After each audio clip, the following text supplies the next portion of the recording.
anyone, anywhere who is affected by the virus is certainly a cause of concern for everyone, everywhere. And with that basic understanding, it doesn't matter whether you're from the north or south, white or black. It doesn't matter whether you're rich or poor, if you're regular or irregular. If you are a human being, the chances are that you may be affected by this virus if you're exposed to it. That also means that there is a reason for us to look at this conversation in the context of irregular migration as well, which has also come to the fore now. A few countries in the Gulf also announcing amnesties. We see a lot of return migrant workers, return of migrant workers and their reintegration. What does this mean? India, for instance, has now embarked on a journey of perhaps the largest evacuation that the world has ever seen of its migrant workers back to the country through a mission called the Vande Bharat mission.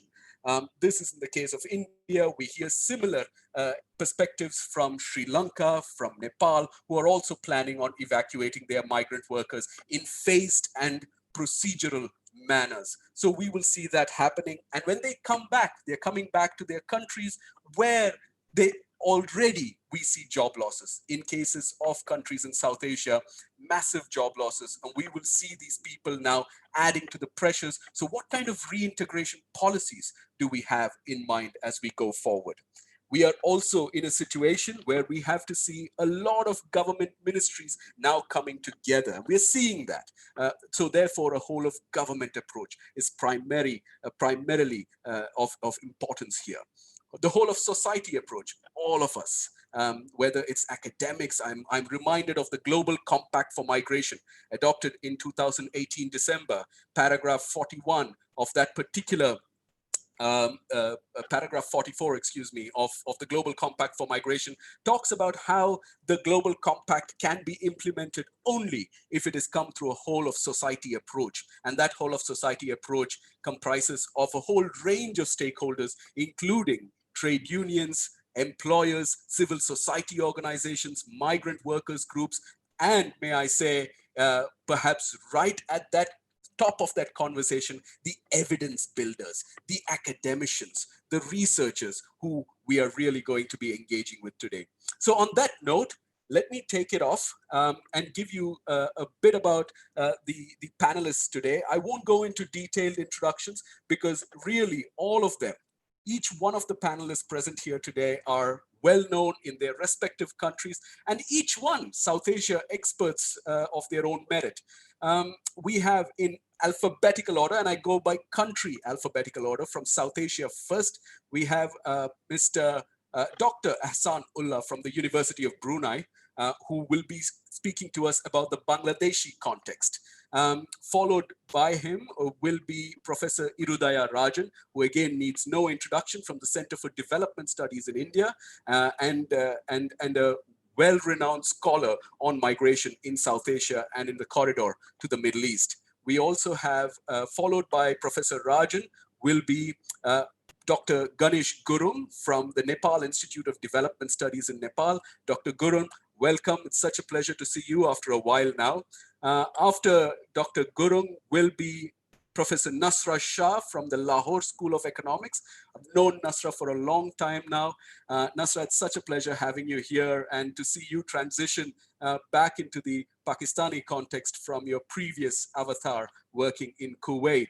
Nasra will be followed by Dr. Bilesha Veeraratne from the Institute of Policy Studies in Sri Lanka, another really big expert from the Sri Lankan context who I'm really looking forward to listening to, given the fact that Sri Lanka has seen perhaps the biggest feminization of migration. So we'll see that whole angle come out through Bilesha's perspectives as well. Once we've heard from these 5 speakers, I will take in a few question and answer. There are quite a few eminent personalities who've joined here. I recognize the presence of Dr. Binod Kadria, who is an institution by himself. So Dr. Kadria, such a pleasure seeing you. I also will then, once we have a few of these eminent personalities take the floor, we will then revert to an out of South Asia perspective, and that will be from Fräulein Froilan Mallet Jr., who is with the University of Cambridge in the United Kingdom, but from the Philippines. And Froilan will give you a Filipino perspective.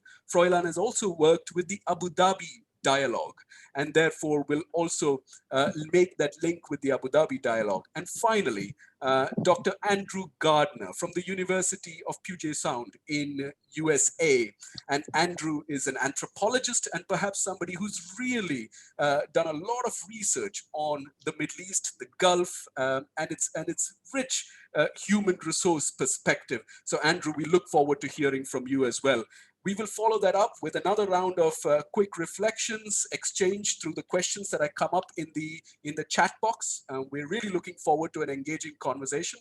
So may I, without further ado, give the floor first to Dr. Hassan Ullah from the University of Brunei Darussalam. Dr. Hassan, you have about 8 minutes. In the 7th minute, I will come in to say that it's time for you to wind up. So with that, Dr. Hassan, you have the floor. Thank you. That's brutal, actually. Thank you very much for inviting me. And thank you, Global Research on Diaspora and transnationalism so long, and for organizing such a talk. And it's really important. And I guess there could not be any better topic than this at this moment. When the entire world is crumbled into a nightmare. And since only, you said 8 minutes, right? Okay. And in the morning, you told me that I had to emphasize on Bangladesh more rather than the Gulf states. But obviously, I have to give a bit of a brief on in order to set the setting. Like, for example, for Bangladesh, this is actually important. It's important in the sense that Bangladesh has been and actually is going to be one of the hardest hit countries in the world. Primarily because Bangladesh receives around $15 billion, which actually constitute around 9 to 10% of the GDP of the country. And this remittance come from around 9 million migrants from the world, and out of this, around half of them actually are from the Gulf states, and like around 4 million. That's roughly, because we don't have the exact number, and the BM80 that has all the numbers actually is questionable. Now, the situation is like we know all that in the Gulf now around 200,000 cases and around 1,000 dead and all these things, and the problem is the migrants, those who are affected, and the majority of that are claimed to be affected in the Gulf, and this has fueled actually racist discourse at this moment across the region, and they're blamed for spreading this in the Gulf.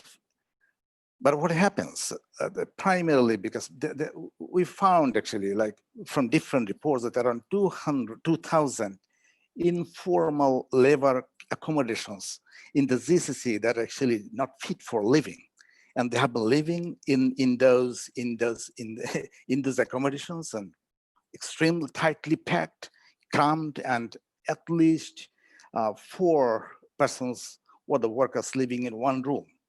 And we know this means, and in unsanitary conditions, some without any access to running water, and their proximity to one another actually doesn't allow for social distances, which is the primary framework given by WHO, that we really have to maintain this in order to thwart the spread of this virus. And what is happening in Bangladesh? And the affected today is around 39,000 and died like 550. And I understand this is, in fact, we don't know actually if this is underreported or overreported. But I'm coming to that point. But and the test has been done that is performed on around 260,000. And you understand that it's actually extremely low as compared to the number of population, like 160 million populations that's only done on 260,000 is really unthinkable. And this has happened primarily because until mid-March, the government has not paid any heed to what is happening around the world. Primarily, government has been busy with something else, and some statements came from the policymakers. Like one of our ministers said that it's a virus. This virus is nothing but some kind of sneezing, some kind of cough, so we don't have to worry about it. And some ministers said that we are stronger than the virus, we don't have to worry. That has sent a signal to the citizens that you can just go around, you can just hang around. So it has been taken so lightly.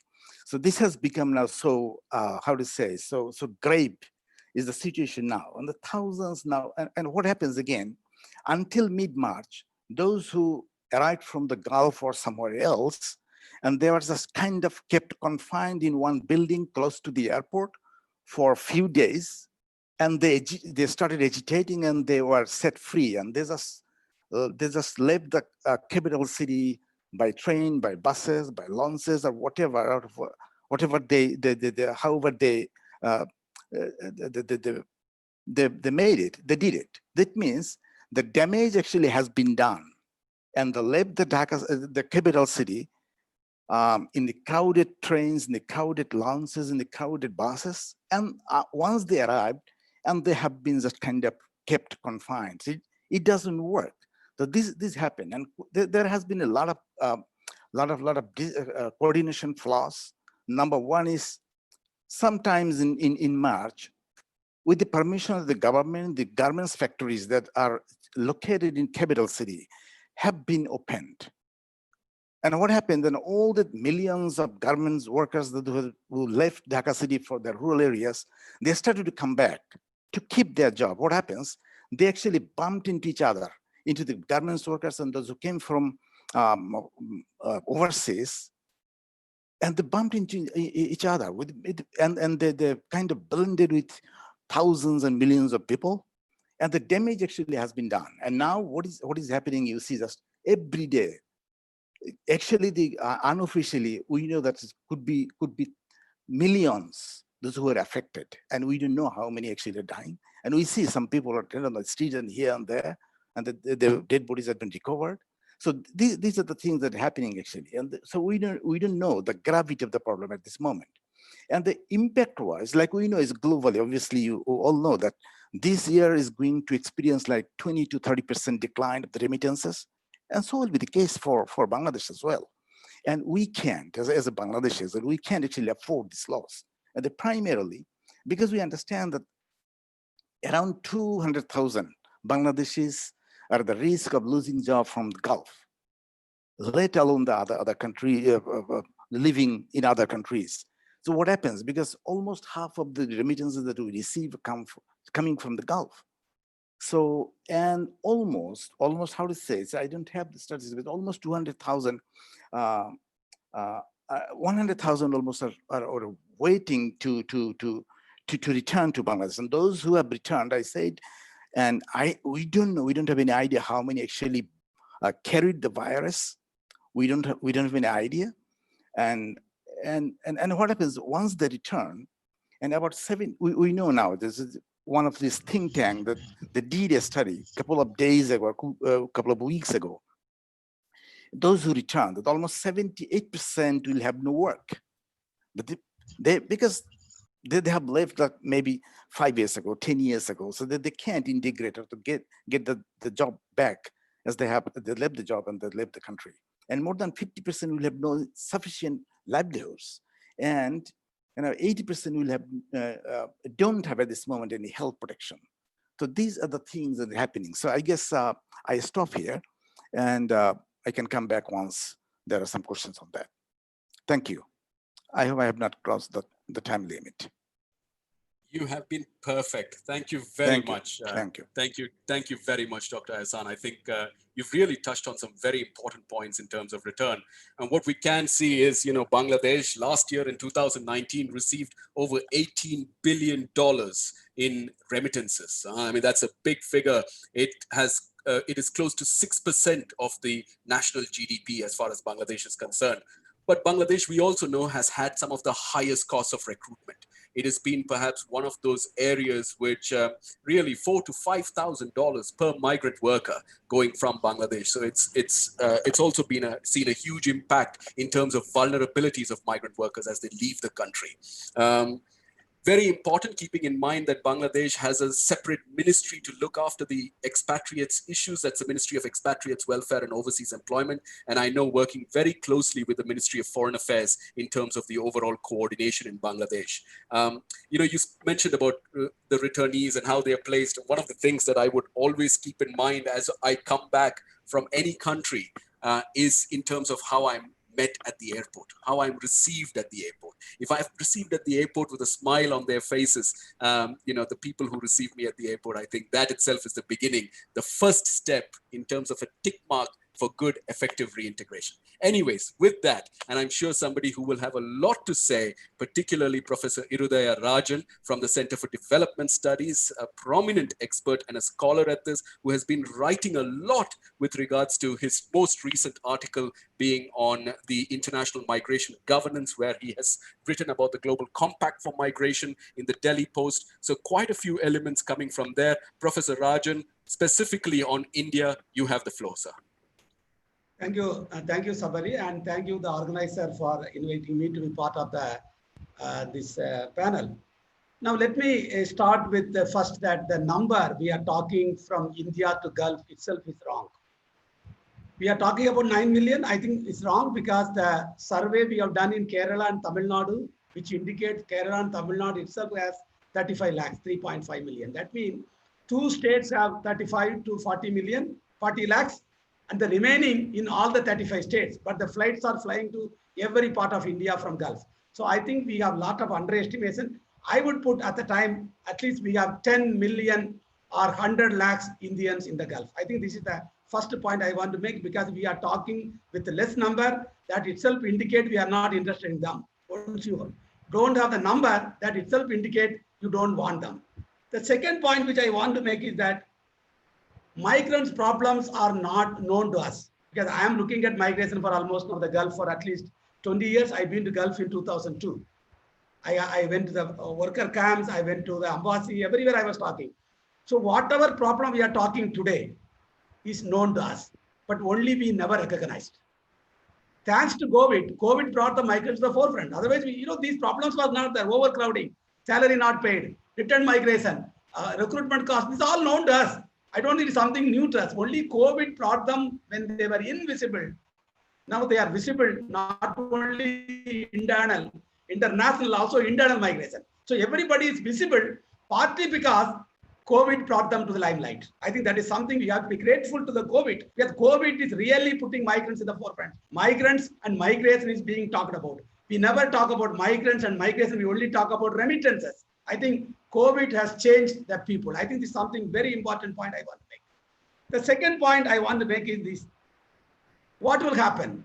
I think we know what will happen. I don't think we can predict many things, but I would like to say that return migration we are talking, my estimate is 10 to 15% of the Gulf migrants to India will come back. So I am putting at least 15 lakh Indians will come back. I'm not talking on Kerala here because I talked to Kerala government.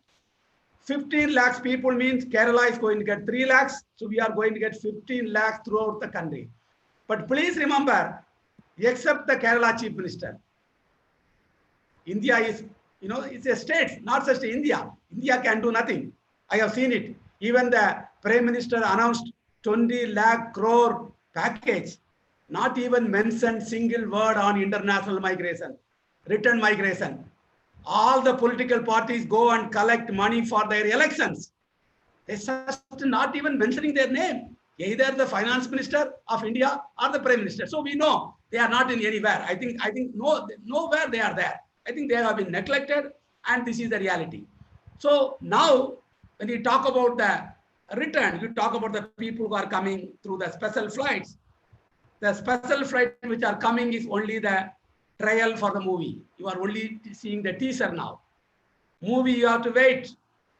Only teaser we are seeing. There are few flights coming from there. The movie will be only completed by September, December. That means the return migration will continue until September to December. So we will get the final return probably by December, and we will get 15 lakhs. Kerala is ready to receive at least 3 lakhs.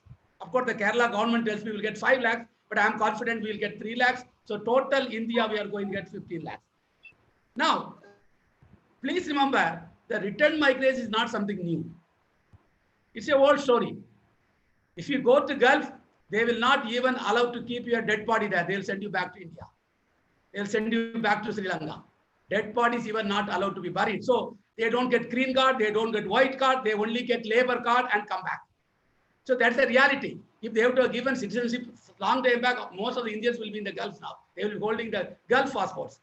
Now, so the return migration is a part of the thing, and we have no data on return migration except for state like Kerala and Tamil Nadu, we have a survey. Now, Kerala itself posting currently 15 lakhs return migrants. And we have 6 MLAs in the assembly. I was talking with them every day what to do for them. We have 16 MLAs in the assembly, 6 MLAs out of 135 MLAs in Kerala. Please remember, one MLA told me, we all won the elections, but the actually contested people for the election will be much more, because they are the people who could come to the assembly. So please remember, return migration is a part of the Gulf migration. They have to go and come. It's like a migration cycle. Pre-departure, departure, live there and come back. Even the immigration bill, not even a single word about return migration. What are we talking in 2020 in the immigration bill? Not even a single word talked about return migration. You have to go, you have to come back. They are not going to die there. They are not going to get the green card. They are not going to get PR. They have to come back. We should have a strong policy for return migration. I think COVID is bringing that. I think that's something very important.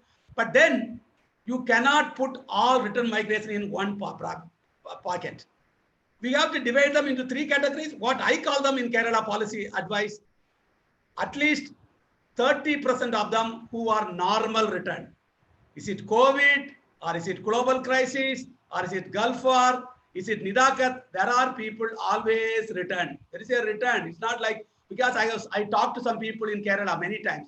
I have seen parents, grandparent was in the Gulf, parent was in the Gulf. I'm seeing now children in the Gulf. There are 3 generations of Gulf migrants. So, and they go to 5 countries. I talked to many people. They said, I was in the Gulf for 15 years. Where were you? 3 years in Dubai, 3 years in Qatar, 2 years in, Bahrain. So, return is normal. So, 30% will come, but they come with some money, some saving. They are not going to beg the government, but they need some policy advice where to invest. So, government should talk about them to provide them opportunities for investment. The second group of people, what I call them, is remigration. All return is not going to stay in India, not in Sri Lanka or Bangladesh. Remigration, we should talk about that. What is India is doing with Skill India project? We are spending crores of money on Skill India. What are we doing with them? We have to give them extra skills so that they can go back. 30% of them will go back. I have studied the remigration in the global crisis, Nidagat, even the Gulf War. People come, they spend 6 months, they will say, oh my God, I can't manage in India, I'll go back. So 30% will go back, but we have to give them extra skills so that they not only go to Gulf, they can go beyond Gulf. India, globally, we have 200 plus countries. Why we are going only to Gulf? I think time has come to talk about non-Gulf countries, because the COVID going to bring opportunities everywhere. There will be a demand for migration. I don't think migration is going to end. Sorry, no.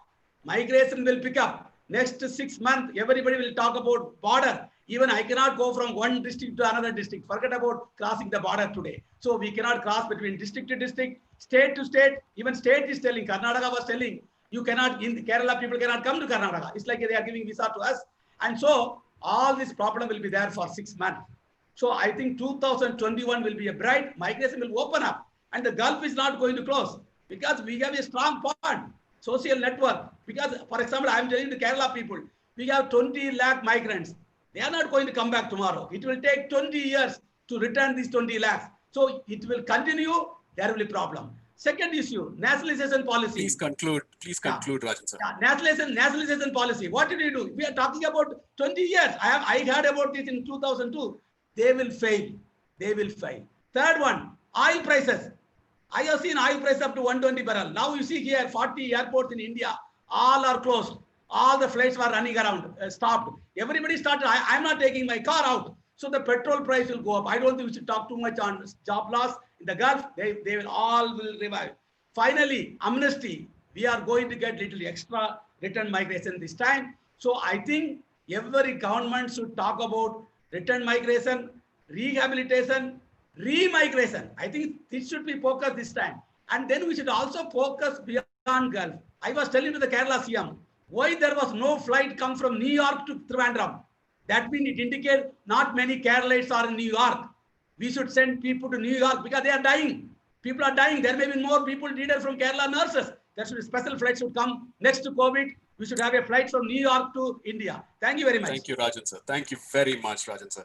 Really, I mean, every time I think Professor Rajan comes on board, I know for guarantee that I will have sound bites that I can always use. And these sound bites are very important, however. You know, I'm going back to the point that you made that because we don't have data on return migration, if there is no number, you don't care for them. Strong words, Professor Rajan. I think it's important for us all to keep in mind what you're saying. But let's hope that is not the case. And I know for a fact that that is not the case. The Ministry of External Affairs, I understand, is keeping a database of all those who are returning to understand what kind of skills they're coming in with and how they can be reintegrated into the job market within India. So that's certainly something coming up. You're right. The conversations in India, the first thing that we say is India is the largest receiver of remittances in the world. Over $80 billion. Last year, $82 billion as per the World Bank estimates. When it comes to remittances for India. But again, perhaps not much in terms of GDP contribution, only about 2.5, 2.6% of the GDP. But I know, Professor Rajan, you will say in the case of Kerala, that's about 36% of the state GDP in Kerala. So that's massive. And I think it's important for us to keep in mind that in India, we have to look at it from both the central and the state perspectives. And that is applicable across the board in South Asia. In Bangladesh, we have to look at it from Dhaka's perspective as much as we have to look at it from Sylhet's perspective. In Sri Lanka, as much as we look at it from Colombo's central government perspective to the returnees in Ampara, Batikalo, and so on, and likewise in every other country, Nepal, Pakistan as well. Okay, with that, I turn to my third speaker now, Mr. Ganesh, Dr. Ganeshgurung. Dr. Ganeshgurung is from the Nepal Institute of Development Studies and will speak about this from the Nepal context. Dr. Gurung, you have the floor, sir. Thank you very much. Let me start with, like Rajan, I will start with some statistics. Nepal is a very hard hit by this, hard hit to Nepal's economy by COVID-19.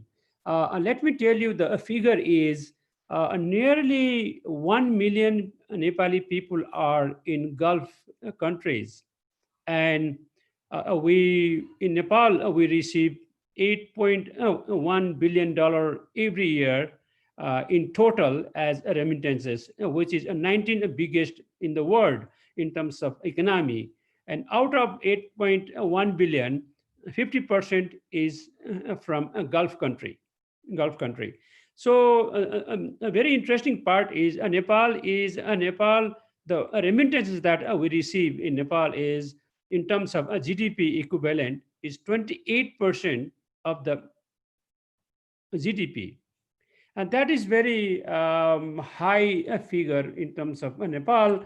And, then this out of 50%, largest percentage of remittances come from Qatar.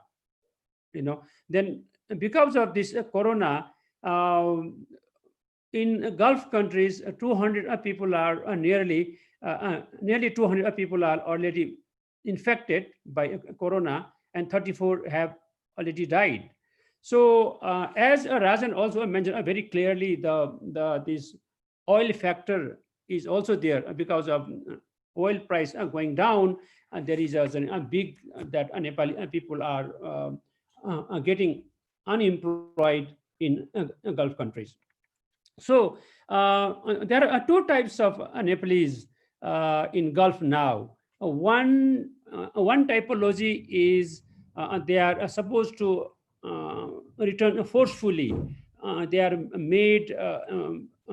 made by the companies to return, or their conditions are very vulnerable, so they are forced to return. They are waiting to return to Nepal.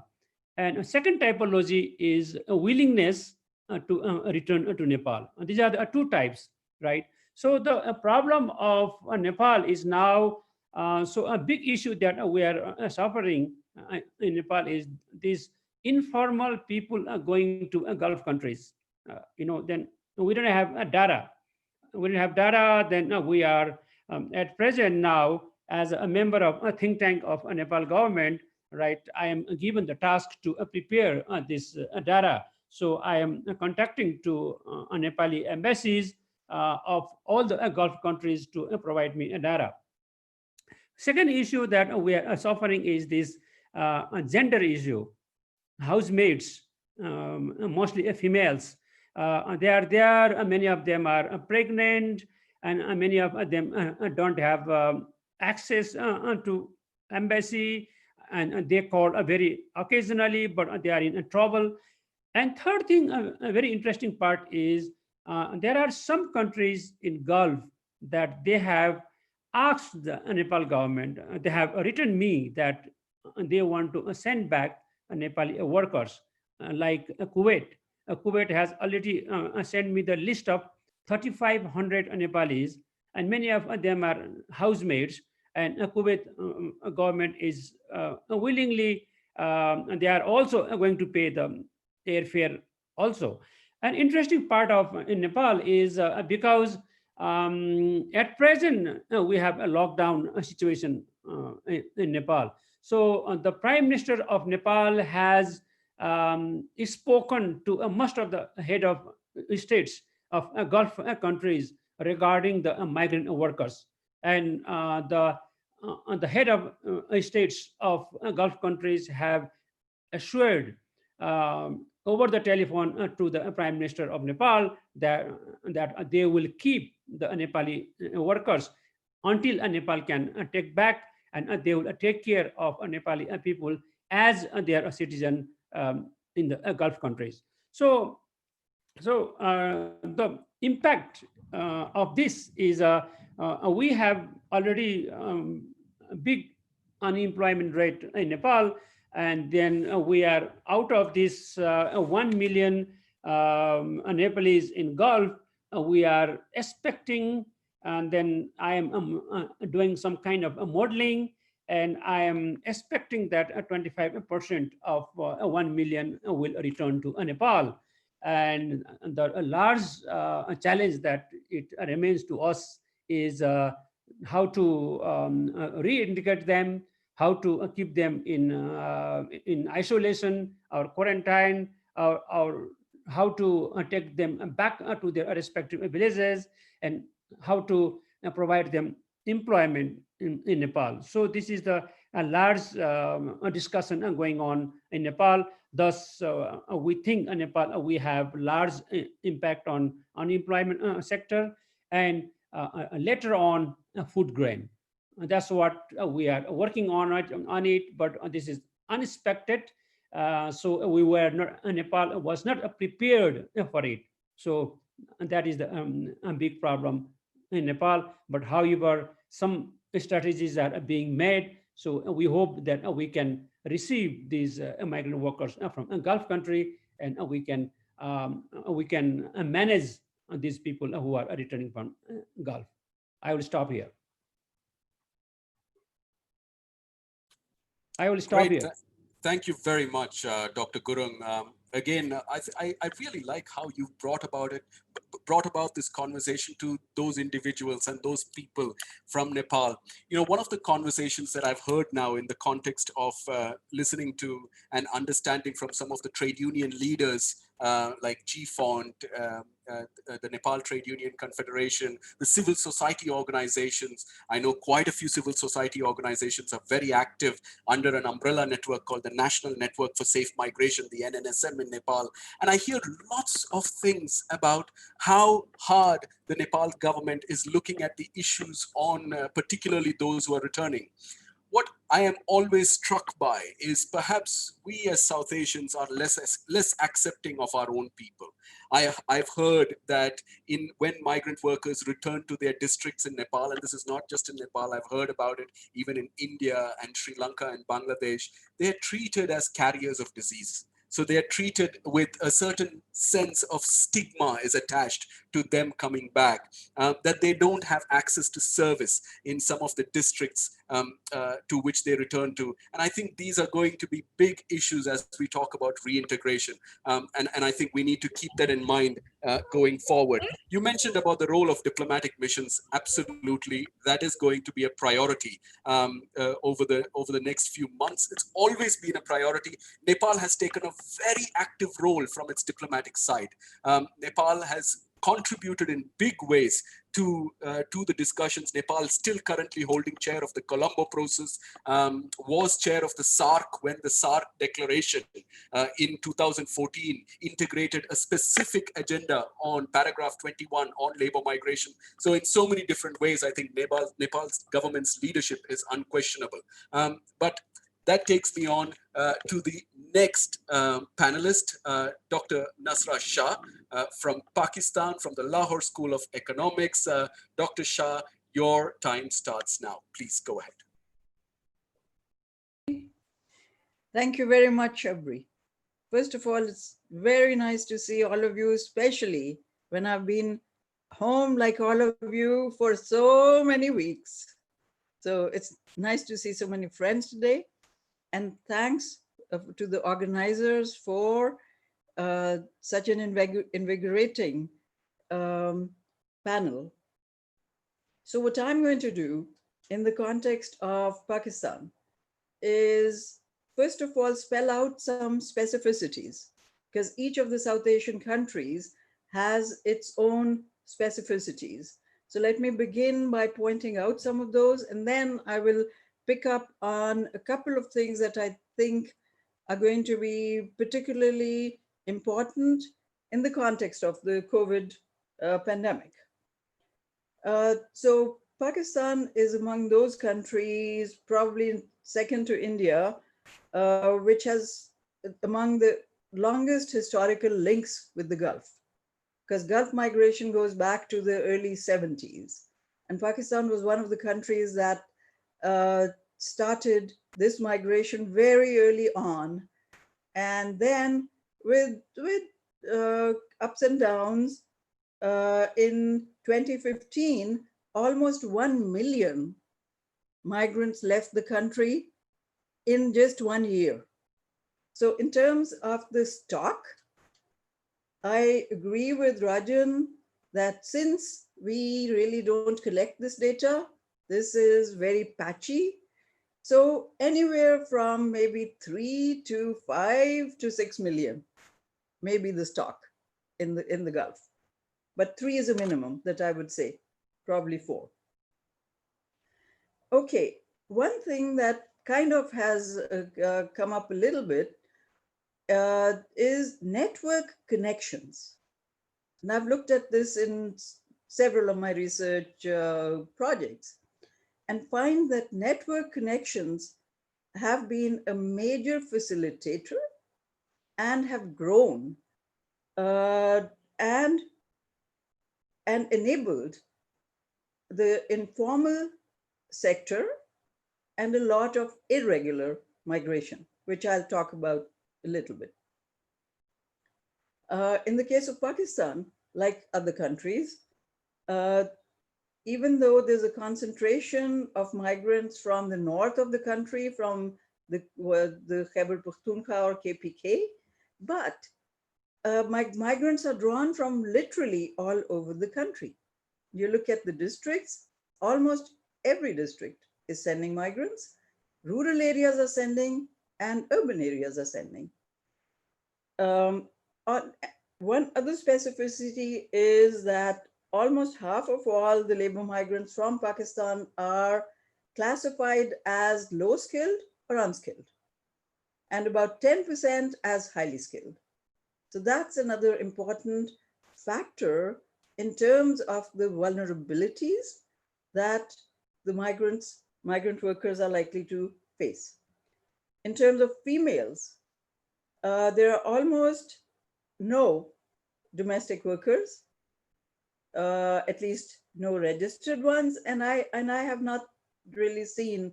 I lived in the Gulf for 35 years in Kuwait, and did not come across, and even in the other Gulf countries, I did not come across Pakistani domestic workers, females. And in other sectors, the female representation is fairly small, 5 to 10%, not more. Okay, now given the fact that Pakistanis are the second largest stocks of migrants in Pakistan, and they are drawn from all over the country, the impacts are likely to be very widespread, both in the rural and the urban areas. One of the things that I want to talk about is the networks, which I mentioned as a specificity. So the strength of the network connections will be under a lot of strain and will really be tested in the weeks and months to come. This will be especially true in case of situations where compatriots were acting as critical buffers and supporters in case of low-skilled workers occupied in the informal sector. Prior to the pandemic, it is estimated that 10 to 15% of the workers in the Gulf were employed there in irregular capacity. Now, again, this is an estimate, but Chabri in his introduction mentioned irregular. So anyone who is irregular is by definition more vulnerable.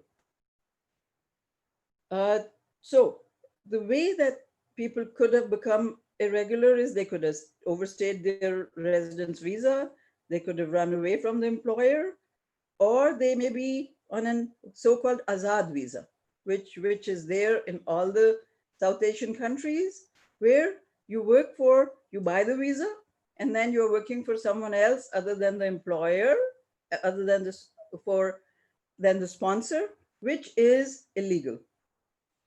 Okay, now with the occurrence of the COVID pandemic, those in an irregular status will face a especially risky and difficult future.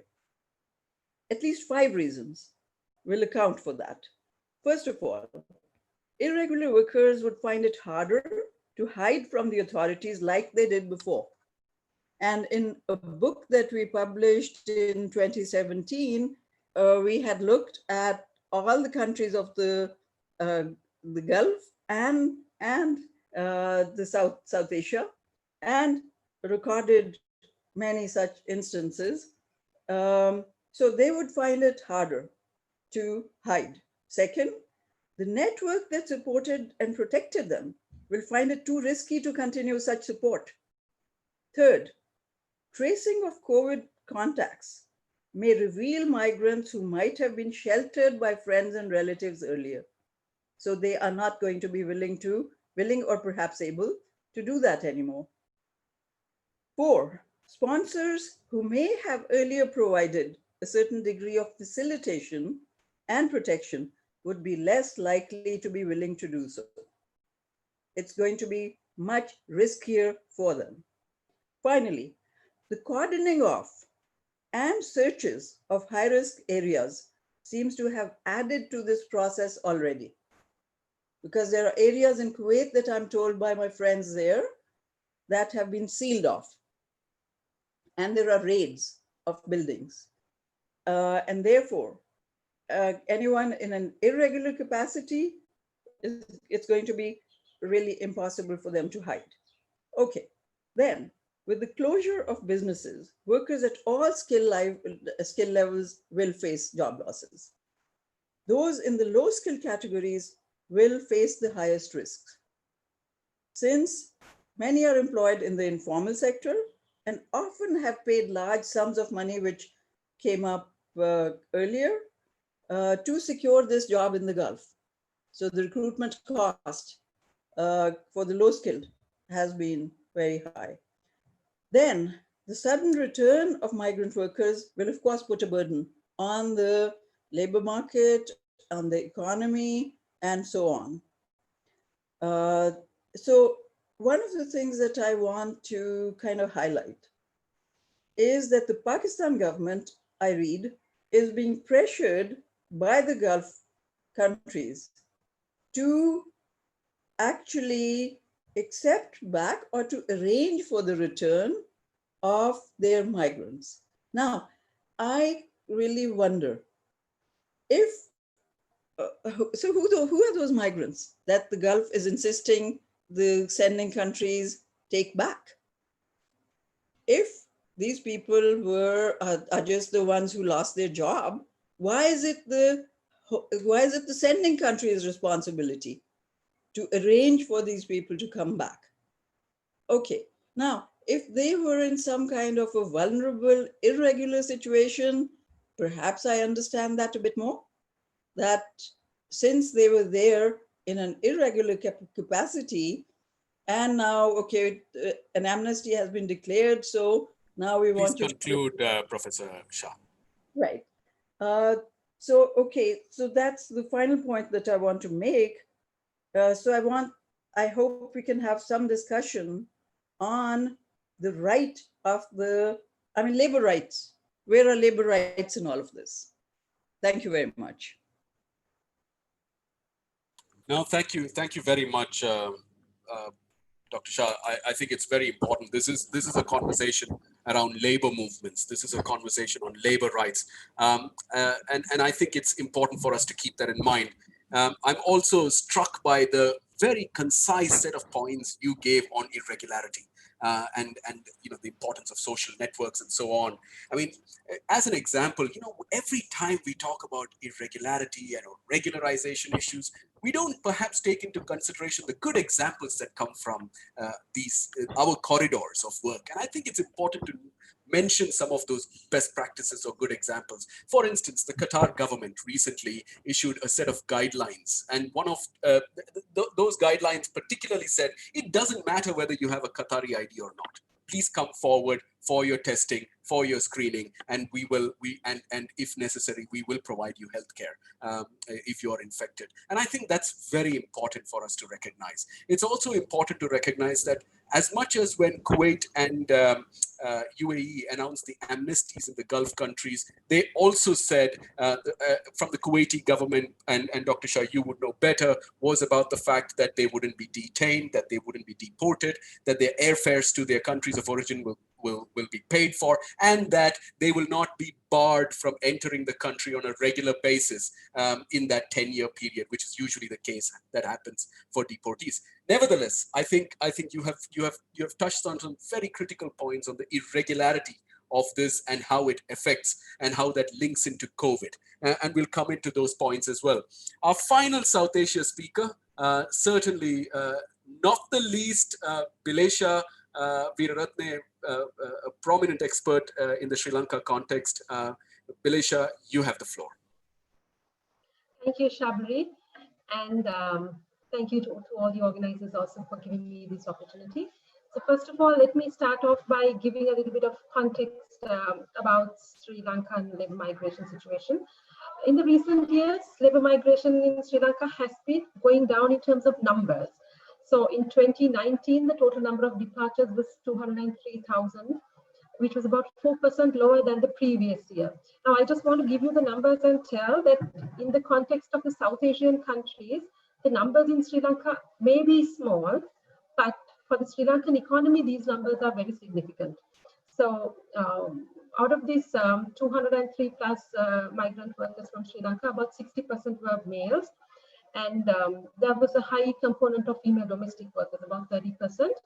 And again, if you look at the skill level, only about 14% migrant workers were professional or high skilled workers. So majority were on the lower skill realm in the skill distribution. And in terms of destinations, the Middle East countries account for about 85% of Sri Lankan migrants on an annual basis. And out of the Middle Eastern countries, the key countries are Qatar, Kuwait, UAE, Saudi Arabia. Those are the key 4 countries. In 2019, Qatar became the top destination for Sri Lanka, Kuwait became the top destination, overtaking Qatar. All these years, Qatar had been a key destination, but last year, Kuwait overtook. Now, along with these departures, we are all concerned about the remittances. So in terms of remittances also, again, in the South Asian scale, what Sri Lanka gets is small. Last year, we got $6.7 billion US, and it accounted for about 8% of our GDP.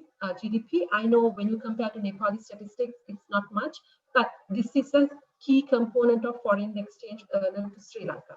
And it plays a huge role in the Sri Lankan economy, because if you look at the micro context, about 1 in every 11 households would get remittances. So at the micro level, households rely a lot on labor migration and related remittances. So let's see what happened with the spread of the pandemic in Sri Lanka, in the context of Sri Lanka. So as we all know, by mid-March, many of our destination countries had temporary bans on certain countries, passengers from certain countries, and Sri Lanka was affected right from the beginning itself. And on top of that, Sri Lankan regulatory authority, the Sri Lanka Bureau of Foreign Employment, imposed another ban from Sri Lankan side, saying that no migrant worker registered with the SLBFE could leave for foreign employment until further notice. So because of this, roughly on a monthly basis, about 17,000 people depart for foreign employment. So if we look from mid-March to now, we have lost roughly somewhere between 35,000 to 40,000 employment opportunities. And in addition to people, the potential migrants not being able to go, there have been a huge demand for migrant workers of Sri Lankan origin to come back. So now, as we all know, there were different types of migrant workers who are wanting to come back during this context. Some were who had already finished their contract and they were anyway planning to come, but then there were another segment of migrants who were affected by this pandemic, the COVID-19, and wanted to come back. Some were laid off, some were underemployed or feared getting unemployed soon. And then also there was a segment of migrant workers who were panic-stricken.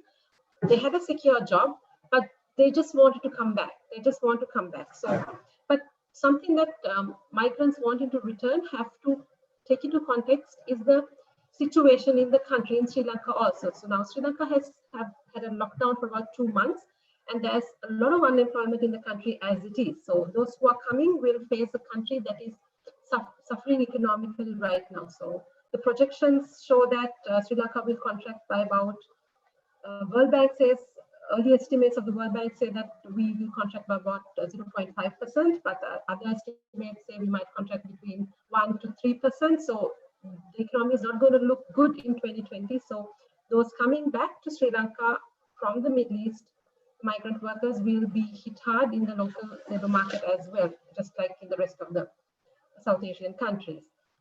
Now, in terms of remittances also, we have the latest numbers. If you look at monthly remittances, March is a traditionally high remitting month for Sri Lanka because it's right before the Sinhala and Tamil New Year festival, which falls in April. So people normally send a lot of money in March. But unfortunately, in 2020, the remittances in March contracted by 14% compared to the previous year, mainly because even though migrant workers had money in hand, they were not able to remit because of the lockdown situation in the Middle East.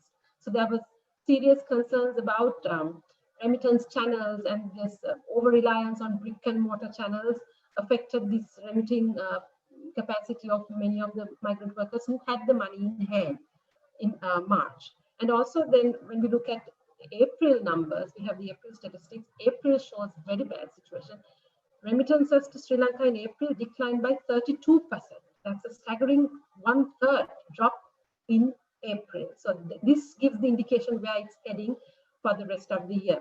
So actually the World Bank predicts about a 20% decline. So this 33% decline shows if it continues, it's going to be around 20% or more.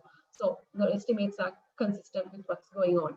And then we also should have to factor in the economy in the Middle Eastern countries. So though the countries are going to contract, I think the IMF estimates about a 2.7% contraction in the Middle East region. So that will affect demand for labor for migrant workers, their wages, their capacity to remit. So things are not going to be easy. So all in all, we have a lot of people wanting to come back, not able to go.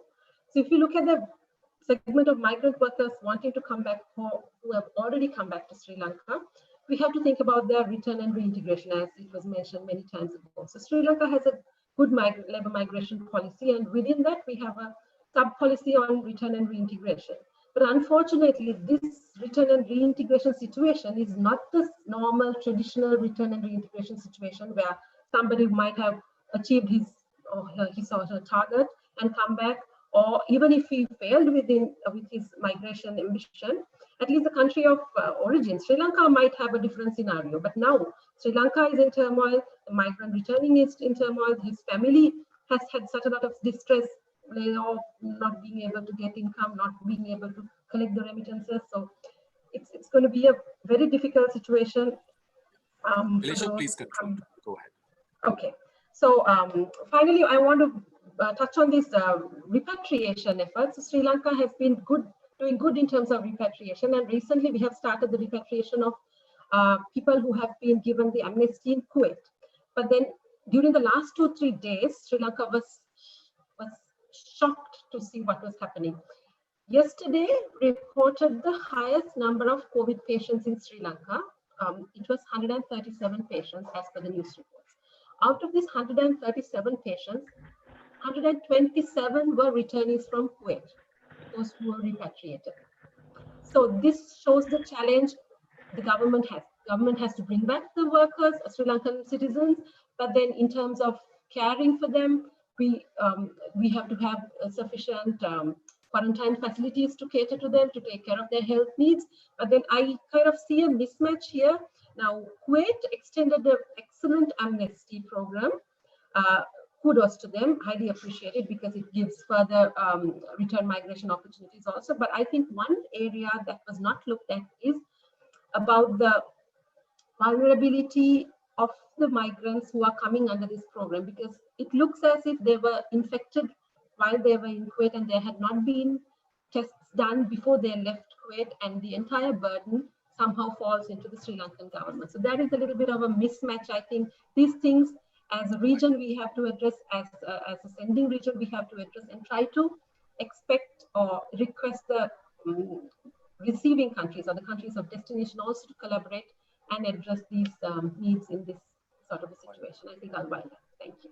Thanks so much, Bilisha. Much appreciated. I'm glad you pointed out, I think from yours, what clearly came out was the remittances angle. I mean, gosh, 32%. What a drop in remittances. This was from April, you mentioned, Bilisha. I think that's a big number. And let's accept it. Remittances is an important part of labor migration. There are families that are depending on it, on this money sent back, families of migrant workers. So I don't think we should ever discount the importance of remittances. It is an important aspect. I know that we've heard previously as well, the World Bank estimates 20 to 25%. This year we will see a total, kind of slowdown in remittance flows into the countries of origin. So the coming from in April going down by 32%, I think is a big impact for a lot of families, I can imagine. Thanks also for talking about return and reintegration, Bilisha, because Sri Lanka, let's point out, is the only country in South Asia which has a sub-policy on return and reintegration. And I think that's very important to keep in mind in its broader national labor migration policy, which Sri Lanka, Bangladesh, Nepal, they all have, but Sri Lanka is the only country which has a sub-policy on return and reintegration. So thanks for pointing out to these elements, Bilisha, very important. I have now, I want to give a few minutes to some speakers out there who quite a few prominent experts that we have attending with us. So let me thank all of you. I think everybody. I see 193 participants right now, and I really thank everybody for taking the time out for this. I think that's very important, given the fact that you are spending this time with us in listening to these experts. I want to point out, I may not be able to give the floor to anybody, but I also mentioned about Professor Binod Kadria. Apart from him, I also recognize the presence of Ambassador Manju Seth, the former Indian ambassador, I understand, is present now. I understand that Ambassador Pietro Mona, who is the Swiss ambassador for migration, displacement, and development with the Swiss government, is the international ambassador at large. is also present with us. I see the presence of Ms. Ellen Sana from the Philippines. I noticed that Gayatri Kant, who is with the International Organization for Employers, is present with us. Patrick Taran from the Global Migration Policy Associates and a former ILOer himself. So always a pleasure to have you, Patrick. Mr. Arvind Francis from FICCI, the Federation of Indian Chambers of Commerce and Industry is here. Professor Pushpendra Kumar from the Tata Institute of Social Sciences. Professor Mizanur Rahman from Qatar, I understand, is here. Professor Chandrasekhar Bhatt, Professor Brij Maharaj, Professor Kamala Ganesh, and Professor Margaret Walton Roberts. So quite a few prominent names who have joined us today. And really, I think I couldn't thank you enough. But let me perhaps, I want to take this opportunity because it's a nice opportunity. So 2 minutes, and really a tough 2 minutes. I can see Professor Kadria with a smile on his face already. So Professor Kadria, 2 minutes, your reflections, and I will give it to a few other people. Please, sir. Thank you, Sabri. Well, it's fascinating to listen to all the eminent panelists on different countries' perspectives and what is going to come. So I will just make observations within the 2 minutes that you have given. One is about the role of the state. The role of the state comes into prominence in all these countries. And I think in the context of COVID-19, we need to look at what the countries can and are doing at the time of crisis. Because otherwise the role of the state is always there, but it has to gear up at time of crisis, and that's in the short run. And then we have to have what are the backup policies for the long run that are very, very important. Having said that, I think what is important in this context is not only to look at mortality rates because of COVID, but also morbidity rate, because it is the morbidity rate which is going to affect the economy, the productivity, and all these things about remittances and other things that we are talking about, which is actually the lifeline of migration from the Gulf, is going to be affected by morbidity conditions. And I think we need to look at that.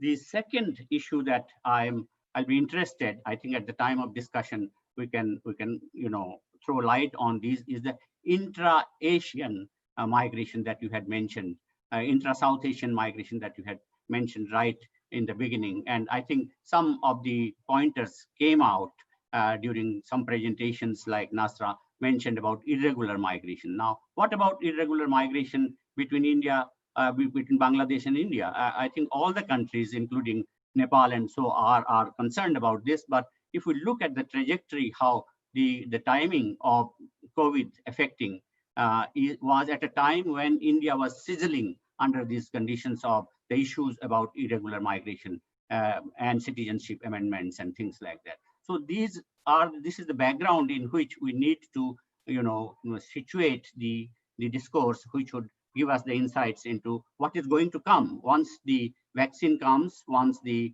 COVID impact subsides, say until September, as my friend Irudaya has said, that come September and we will see what is going to come. Then what after that? That I think is the biggest point. Other than that, of course, many other issues have been raised. You mentioned about Sri Lanka. I think reconciliation of the diaspora is a very important issue, and I was there to give a keynote address about a year and a half back. So that change, I can see the perspective is changing. What about the Tamil diaspora and the Sri Lankan diaspora, and similarly other issues in the context of intra-South Asian migration? Can there be a South Asian, trans-South Asian alliance in the coming days, in the coming times? Can we think together? Can we have the brainstorming on that? Thank you very much. Thank you very much, Professor Kadria. Really, as always, listening to you, role of the state. So if I may then take this opportunity to look at either a former or a current state representative. Ambassador CSED, if you're there and if you would like to take the floor, there's no announcement on this. It's really a fly-by nature. So if you would like to take the floor, and Ambassador Pietro Mona, former colleague of mine who I know is present. Ambassador CSED, if you're there, and would you like to take the floor?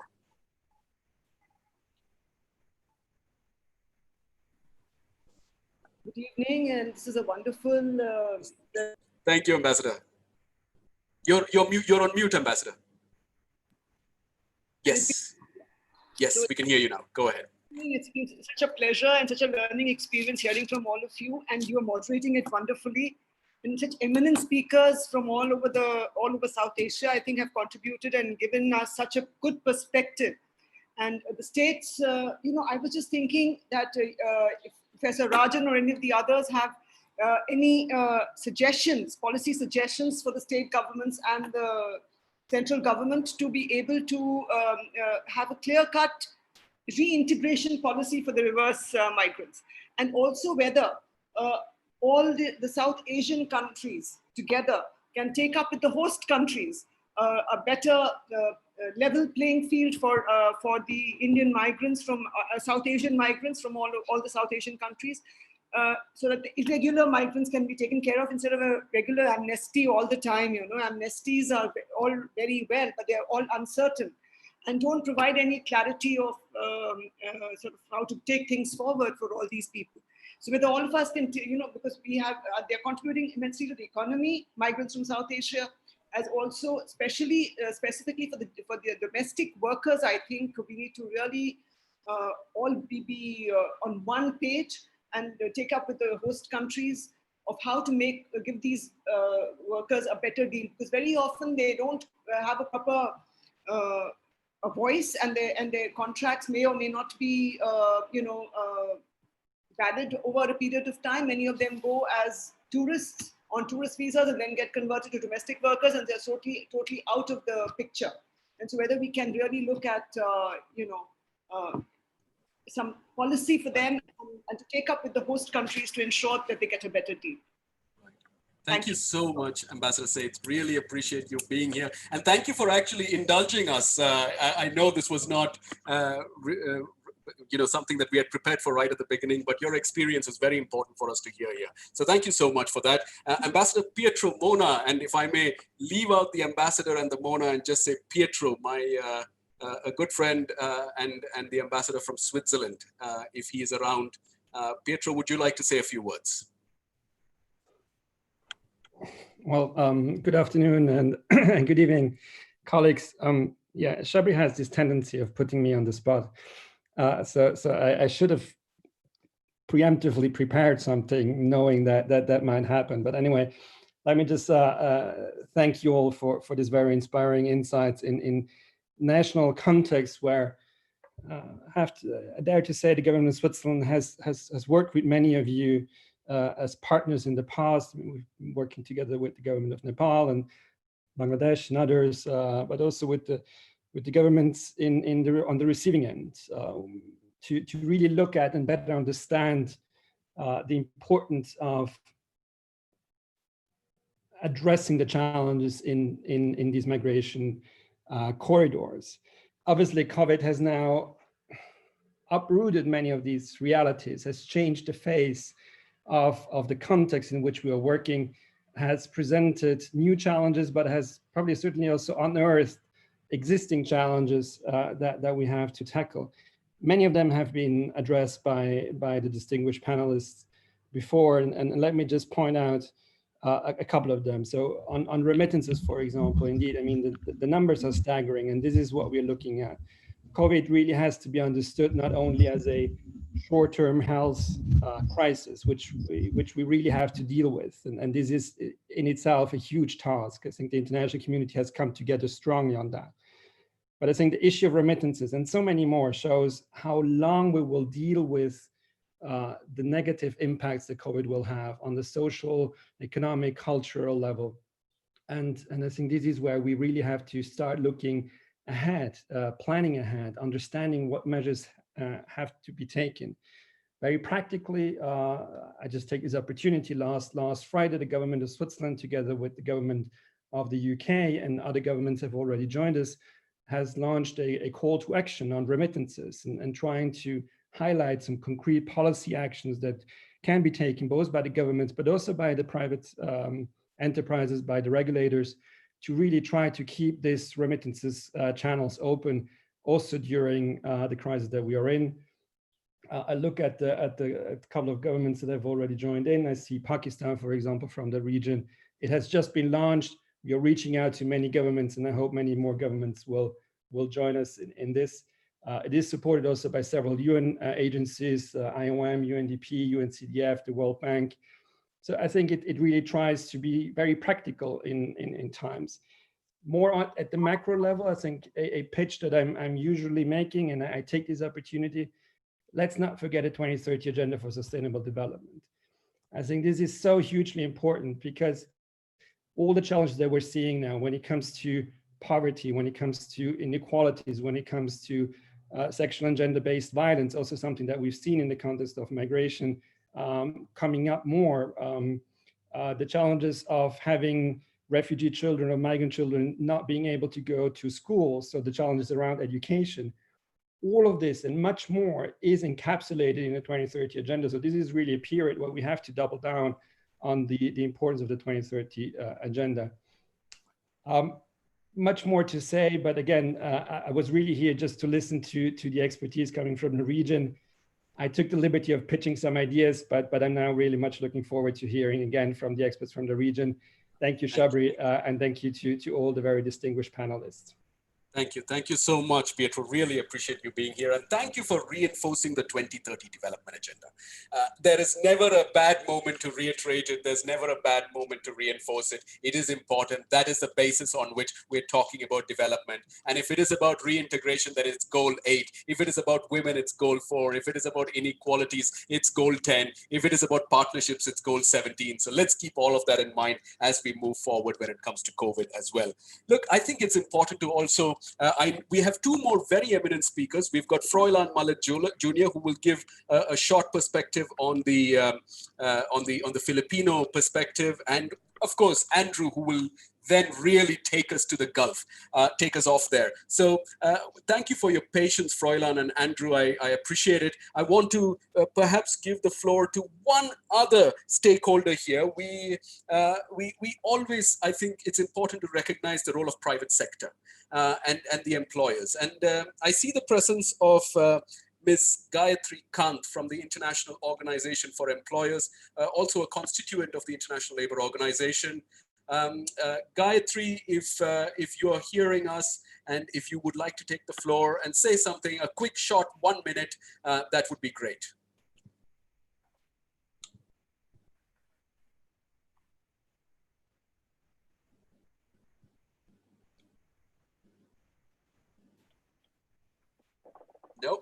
No Gayatri. Gayatri's left. Okay, so in that case, I still recognize the presence of Mr. Arvind Francis, who I mentioned right at the beginning from FICCI, the Federation of Indian Chambers of Commerce and Industry. And if Mr. Francis is still there, Mr. Francis, we'd be happy to hear from you on the employer's perspective. Thank you, Shabri, for inviting me, first of all. And it was really a great experience to hear all the distinguished speakers. And many things were really eye-openers to understand for the different countries how migration is affecting the respective countries. And here, you know, in India, we are currently also grappling with the internal interstate. Also, I mean, Mr. Professor has rightly said that this COVID has brought a lot of things which were silent in this migrant thing, which has come to the forefront, and we could see that these are the real issues. Not only for the interstate migrants, but also for the international migrants.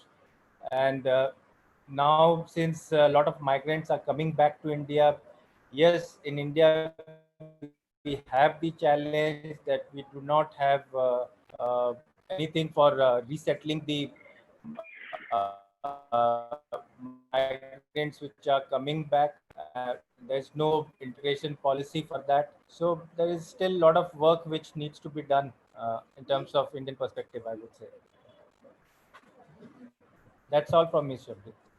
Great. No, thank you so much. It's always good to hear the employer's perspective. And the very fact that you're here, that Gayatri was here from the IOE, shows that there is a big role that the employers have to play in this conversation. I mean, when we talk about reintegration, a migrant worker is no more a migrant worker when he or she returns. They're just workers, and they're workers with skills and experience that can be utilized for the development and for how they can contribute to their countries of origin. So with that said, I'd like to now call on Froilan. Froilan, you have the floor for 7 minutes. Please go ahead with regards to the Filipino perspective and perhaps a link to the Abu Dhabi dialogue. Go ahead. Thank you. You can hear me perfectly, right?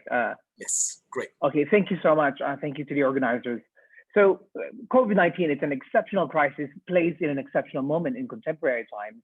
And given this context, I aim to look at the politics of Philippine repatriation from the Gulf and migrants' resistance. And I want to ask two specific questions. Why do these migrants resist, all these repatriation schemes? And what are the domestic and foreign policy implications, for the Philippine state?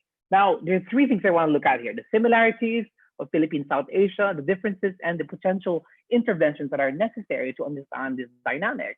So Philippines, it's been touted as sort of a key best practice for a lot of sending states for a long time, but the COVID experience has really tested its ability to protect, and in fact, the experiences of the Philippines is not very different from a lot of these South Asian countries. In fact, we've survived a lot of crises in the past: Libyan conflict in 2014, Iraq 2003, Kuwait 1990s, and Lebanon as well. Now, with COVID-19, it did deepen and expose power asymmetries and capacities of sending countries like the Philippines and South Asian countries to react in a crisis migration context. Now, what are the similarities? Well, as you said, high proportion of vulnerable migrants, displaced, stranded, those irregular migrants with irregular children, aging migrants, migrants with disabilities, etc. Low fiscal budget between Philippines and South Asian countries, massive institutional and political pressures, especially within these diplomatic missions. It's a real test of political legitimacy for sending countries. Population constraints, both local and abroad. Migrants were seen as liabilities before, assets before. Now they're turning into liabilities from a state perspective. The internal and sort of international migrants, the drop in remittances, and the demonization of migrant narratives. Now, all these similarities, with certain variances, they actually tell you two things. One, that sending countries need to integrate a crisis context more vigorously in their migration governance in the long run. And the second thing is that they need to holistically integrate, local and foreign policy institutions, to better prepare themselves in these crisis contexts. Now, what are the differences between, the Philippines and South Asian countries? I mean, I would argue that there are three differences that we need to look into when we try to see Philippines as an example. So the one is actually, migrant defiance, and the propensity of Filipino workers to stay than return relative to other South Asian countries. The second is, how do these migrant defiance shapes the Philippine state behavior responses? Because what happens is you can't really repatriate if people don't want to be repatriated, right? And that has massive political and economic costs for the Philippine state. And the third thing is, what does this defiance mean? What kind of tensions does it create? Intra-agency tension, right? And diplomatic tensions between the Philippine state and the host states. So let me break it down, these three elements, very quickly. So the migrant defiance. So as I said, Filipinos, there's more propensity to stay than return. And this has been historically proven in the case of Libya, where we sent a lot of ships to actually repatriate Filipinos in 2014. Yet a lot of Filipinos defied that policy and chose to stay because there are no opportunities back home. So currently, there are 27,000 Filipinos who requested to be repatriated out of 3 million Filipinos. Think about that, 27,000 only at the moment. And 4,700 Filipinos have been repatriated already. Now, this is good and bad. It's good because it gives a buying time for the Philippine state to prepare, right? Because Filipinos are still resisting. But it's also not good because it extends more pain, more debts, more suffering, for a lot of Filipino workers who are struggling to provide for their family. It shifts deeper institutional responsibility. And this defiance is actually embedded in the lack of trust that the Philippine state can actually provide, for the Filipino workers. So what you see here is actually this tension that's being played out in both historical and contemporary contexts. So that's number one, this defiance, right? And how it challenges the capacity and the power of the Philippine state to govern and protect its nationals outside. So the second one is, well, what does this defiance mean, right? How does it shape the Philippine state's behavior? Well, because a lot of workers don't want to be repatriated, the Philippine government doesn't know what to do with them, right? So in this case, they don't have a clear contingency strategy at the moment. So what they end up doing is they're employing two things. One, an optional repatriation scheme, right? With a focus on vulnerable migrants. And the second one is actually a social amelioration scheme where they offer $200 to 250,000 Filipino workers, both land-based and sea-based globally. Now, what does that tell you is that the Philippine state is focused more on offering short-term assistance, but not really, fully addressing these issues. And the figures, 250,000 versus sort of 10 million Filipinos outside, that's a huge, contradictory in terms of like how the Philippine state has been viewed. Now, they're not really coherent because they're caught in this dilemma because we have to protect 100 million Filipinos inside and 10 million outside. So, the assistance that they provided, it showed a symbolic protection, right? That the Philippine state that they can protect. But at the same time, it also undermines them because it exposed, right, the limits of the Philippine state to extend protection. So in a way, when Filipino workers don't want to be repatriated, it creates confusion, right? It creates a lot of issues for the Philippine state because they don't know exactly what to do, right? And the last part is the defiance part. What does this defiance mean in terms of looking at, the institutional tension that's happening in the country? So, for example, the biggest problem right now in the Philippines is that the interagency unit in the Philippines can only repatriate 400 Filipino workers on a daily basis. Now, there is a tension actually between the Philippine Senate and the Philippine diplomatic missions because the Senate are basically saying we can only repatriate 400 Filipino workers. And remember, you have 3 million Filipino workers and you have about 170,000 Filipino workers who have been displaced in the Gulf countries. So there is this issue of capacity, right? Yeah. Absolutely. So I think, what do we need to do now, right? What can we learn from this? Well, there are three things that I would want to suggest. One, the role of interregional consultative dialogue. These things have not been really addressed. A lot of countries have been looking at their unilateral interests. So the Colombo process and the Abu Dhabi dialogue, these are very, very important. And I think in the future, they need to integrate a crisis migration framework within their regional agendas in the long run. The second way is actually, as Gulf countries are passing more restrictive, tougher policies like VAT, localization, deportation policies, I think sending countries need to really understand that these are real political tests, right, to their migration framework that they've been developing for decades, right? And there are costs and challenges to these. But remember, a lot of them, they do have the constitutional responsibility to protect, and I think they need to uphold that. The third thing is actually the need to reshape diplomatic missions. So the Philippine government right now is trying to add, a health attaché to be deputized within the Philippine, diplomatic missions, because for a long time, there's always been, labor attaché, trade attaché, but not of a health attaché. And that's something that's like very, very crucial in the long run. And the last point I want to make, Fabri, is that state matters, right? And diplomacy is an even more powerful tool for a lot of states, to actually assert the rights and welfare of workers.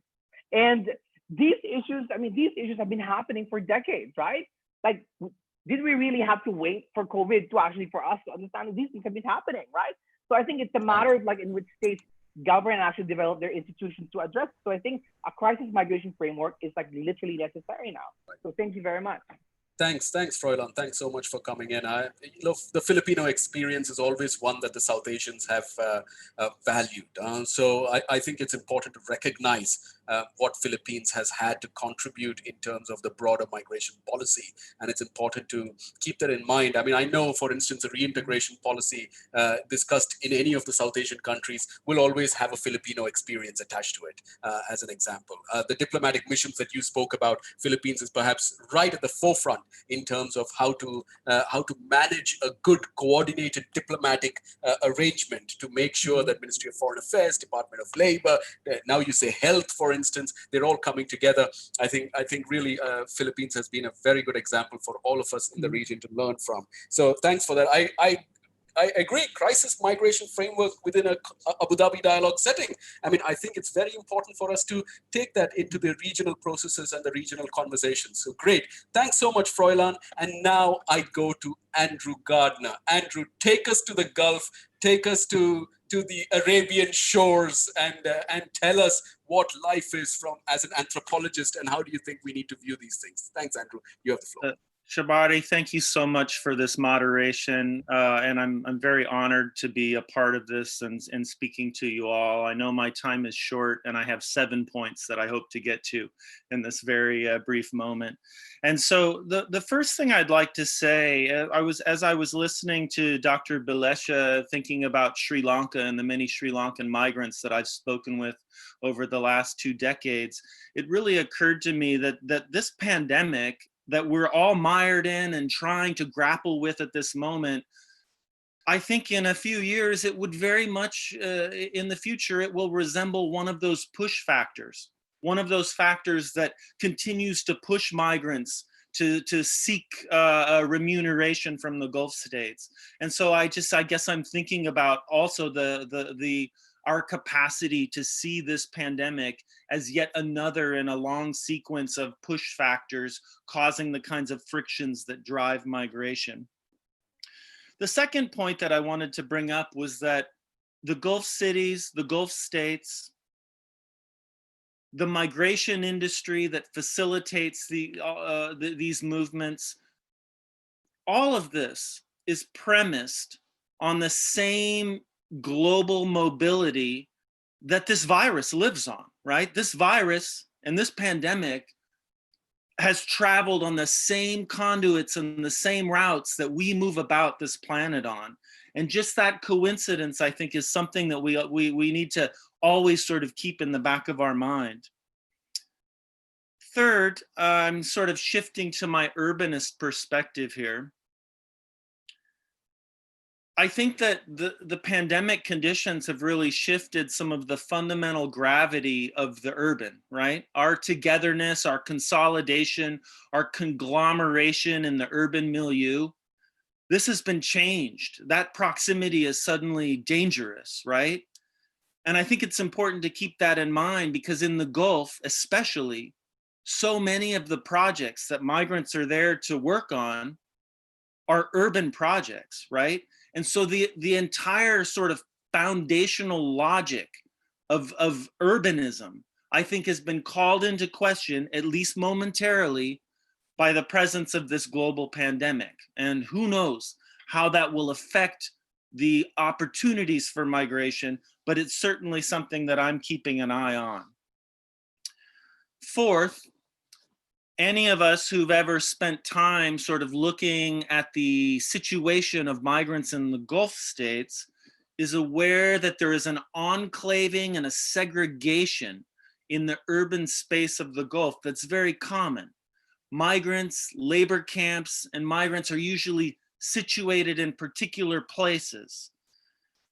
I think that we need to look at the spatial politics present in the cities of the Gulf.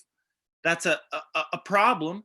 That is certainly, that kind of segregation seems extremely problematic, but it's also, I think we need to recognize it as a tool, right? By which states are seeking to combat the spread of this virus. And it's a dangerous tool. And I think I am very curious as to how the Gulf states and the cities are going to be navigating the use of this tool in ways that are attentive to the rights and the lives of the migrants who live in these zones, in these districts, and in these spaces. Fifth, I just wanted to briefly mention that I think it's important that we keep in mind the Gulf states are not a homogeneous unit and that there are notable differences between the Gulf states. One of the variables that I'm particularly interested in is, does the relative openness of a state like Qatar, open to research, open to people like me, interviewing and counting migrants, is that openness going to reverberate in the sort of capacity to deal with and cope with this global pandemic? Something I'm curious about. Sixth, and these points I'm drawing from the wonderful talks that we had earlier, I wanted to know, there was been a lot of questions and a lot of talk about domestic workers or housemaids.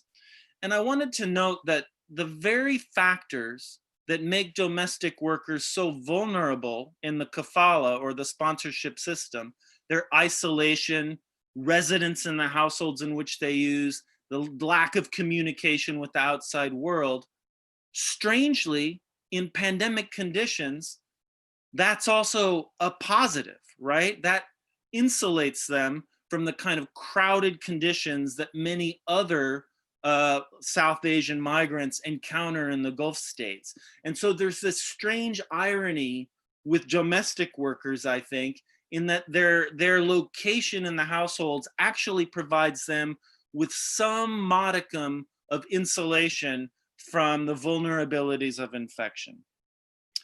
And then lastly, there's also been a lot of very interesting and valuable talk about irregular migration. And again, I wanted to note that in my own work, and I think others are attentive to this as well, that this irregular migration and this illegality in the sponsorship system in the Gulf states is a two-edged sword, right? Yes, it's illegal and renders migrants more vulnerable to deportation, to certain kinds of exploitation, to state infractions. At the same time, these migrants, many of them who choose to become illegal migrants, are not dupes, structural dupes, to use Anthony Giddens' words. These choices reflect the fact that there are freedoms, right? In a rigid, inflexible labor market, this illegal labor allows migrants to switch between employers. And I'm curious as to how that agility and that flexibility rendered illegally in the labor markets of the Gulf might allow migrants to better navigate the dilemmas of the pandemic in the Gulf states and the cities therein. So there are some of the issues that come to mind in hearing these wonderful talks.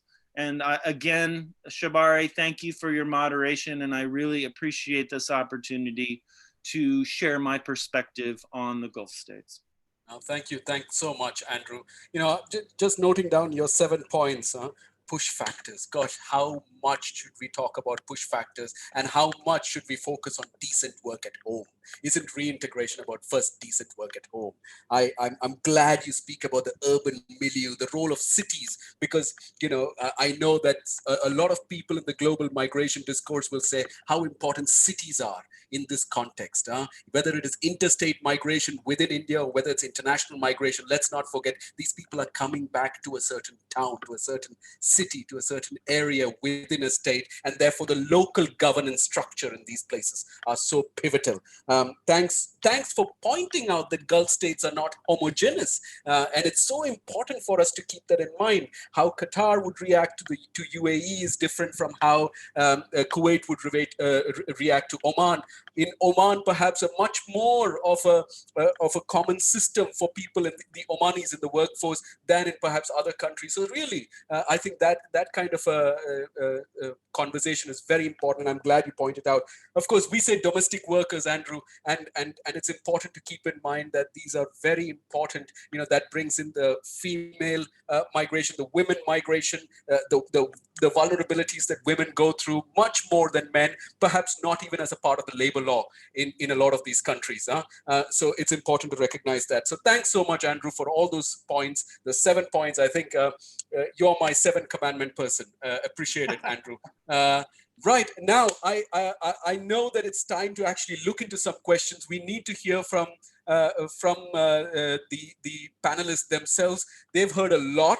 So what I would do is, rather than give each one of you a question that a lot of people have raised. I mean, the chat box is full of questions. So I have received quite a few questions. What I will do is perhaps link into a few of those. I hear this conversation. I'm hearing, or I'm reading about what are we talking about? Gender insights in the context of Bangladesh. So how specifically can we, because and perhaps Dr. Hassan, you can also, because Bangladesh is the next big sending country for women migrant workers now. So perhaps something for you to consider and come in as well. In fact, it was a question raised by Ambassador Saith as well, is does the Bangladesh government have a plan to integrate returnees in their hometowns? So going back to that town, to that district, the district of Khulna, let's say. And so how will the district of Khulna react to this? So I think important questions here. There were a few other questions. I saw this one from Santosh Gyawali, where he asks Professor Gurung whether the better action of Nepali government to manage Gulf returnees. So again, more on the reintegration aspects as well. There is a question to Bilesha with regards to South Asian migrants working in the informal sector, but especially women domestic workers. And we know, Bilesha, I mean, out of the migrant worker population from Sri Lanka, 34% are women. And that is really, there is no comparison to that in South Asia. So Sri Lanka is really at the forefront, and a lot of conversations on women migration in the Sri Lanka policy discourse. I think it's important to recognize that. Professor Margaret Walton-Roberts raises, she says, great presentation so far. Question for Dr. Rajan from Professor Margaret Walton-Roberts. She says, what areas do you think Skills India should be focusing on in order to assist in the remigration options of the COVID returnees, especially in order to diversify possible migration destinations? So I think, Professor Rajan, if you could also talk about the Skills India focus that you spoke about, and how does that link into reintegration? There are quite a few other questions also to Professor Shah. There is one which is, can you throw, this is from Dr. Munir Illat, who asks, can you throw some lights on the extent of mobility of unskilled labor force to skilled and less vulnerable? So people who can move across those skill barriers or those skill gaps, can you see that as something that is possible? And we know this is always a difficulty in certain Gulf countries where they're not necessarily able to take forward these things. So these are a few questions that have come up. Please feel free to reflect on them and other things that you've heard. So I'll perhaps give the six panelists about 2 minutes each. That will really bring us close to the end of this session. And then I want to recognize the presence of, I mentioned Ellen Sana is here from the Philippines. Ellen, it would be always good to hear from you. Rula Hamati from the Cross-Regional Center for Refugees and Migrants, CCRM, from the Middle East is also present, I understand. And the regional coordinator, someone who has played a big role in so many different ways to the conversations on civil society strengthening and its work in the region, William Goyes from Migrant Forum Asia. A friend, a mentor, a guide. I think it's also important to hear from William. So let's say 7 + 3, 10 people, 2 minutes each. Go, we'll start again. Dr. Ahsan Ullah. I see that quite a number of questions on a reintegration. And for Bangladesh context, and I know that we know this word, but we don't see anything in action. And you may ask why and how is it? Primarily, that as after 17 March 2020, our government declared one, I don't know how to call it in English, incentive budget, something is around 72,000 crore. I have not converted into dollars. So 72,000 crore taka. So it's Bangladeshi currency, and it is a half of the money has been allocated to the bankers and some industrialists, and not a single penny for agriculture, not a single penny for migrants. So we hear a lot of things about the integrations, and they are welcomed by the government when they return, and they have so many incentives, but not a single penny for them from this huge budget. So there is, we can actually conclude that. I don't want to go deep into that. And another factor that is the gender issues that came in, and I looked at the question, and the female migrants that who are now residing in the Middle East or GCC countries, wherever, and they started basically in 2016, just 40 years ago, because the minister on the particular ministry had a kind of pressure that you have to increase the number of female heads going out. So we don't want to be represented like the 1% female that who is actually very low as compared to the Philippines, to Thailand, to the Sri Lanka, to Indonesia, but we did it. And we know very well that the Bangladeshi females are actually still not ready to go. And what happens? After the 3 months, hundreds and thousands are coming back without anything. I just give you an example. In the airport, we saw that in one day, 28 female migrants from Gulf states, they came back, and all of their belongings fit into one trolley. 28 migrants. So you know, they didn't bring anything with them. The brutality. Why I'm mentioning this? I'm mentioning this because the secretary of the particular of the expatriate welfare ministry, she said these are the stories of brutalities are made up stories. So you see, from the policy they said this is we ignore, we take it so lightly, and when they came back with nothing, and they in a society like Bangladesh, they said we have been raped by the sons, by the owners, by the relatives, but it has been explained that this is so. You see, these are the things, and reintegration is one thing. Dr. Hassan, can we finalize? Yeah, okay. Okay, I'm done. Yeah, thanks. No, really appreciate you saying that, and I think it's so important for us to think COVID is not the first time that migrant workers are going through problems. Yeah. COVID is just one of the many times that migrant workers are going through these issues. I mean, there's resilience that migrant workers have, I think is really unbeatable. So thank you so much for pointing that out.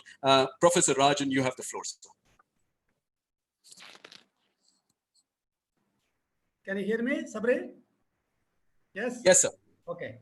I have looked at all the questions, so I want to pick up 1 or 2 points. One is that COVID has no corridor. It goes everywhere.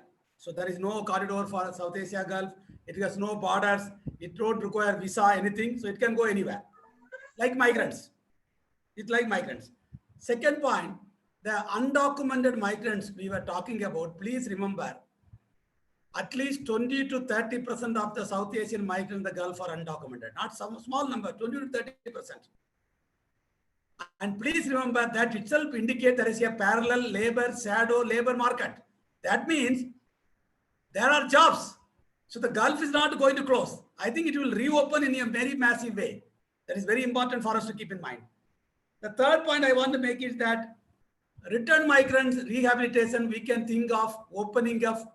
I'm telling to the Kerala government, opening up a employment exchange for return migrants. Especially, it is like the Kerala matrimony. You want to connect people, boys and girls, you have to connect migrants, plumber, welders, so that the people can be picked up. Some type of organizing them. People know some connection. Nair matrimony, Yelava matrimony. Why? You are connecting, so you can think of a very specialized idea for return migrant rehabilitation. And Skill India can pick up them and slowly package them, because we have to go beyond Gulf. I don't want only to Gulf to concentrate. And finally, I want to make one point which is very important. COVID bringing us the health issues of migrants. Andrew Gardner talks about health issues. Please remember, even in normal condition, migrants die earlier than non-migrants. Please remember this point. Migrants die earlier than non-migrants. Is it COVID or not? So we have to look at their health very carefully. And finally, very important point is that next 6 months, short-term migrants will suffer. Migrants are going to suffer. There will be no flights for them. They will have no money to pay. They will be stuck. Some of them even will die. I have seen already 150 Keralites are died in the Gulf. So everything will die. So short-term, migrants are going to lose. But the long-term, migrants will win.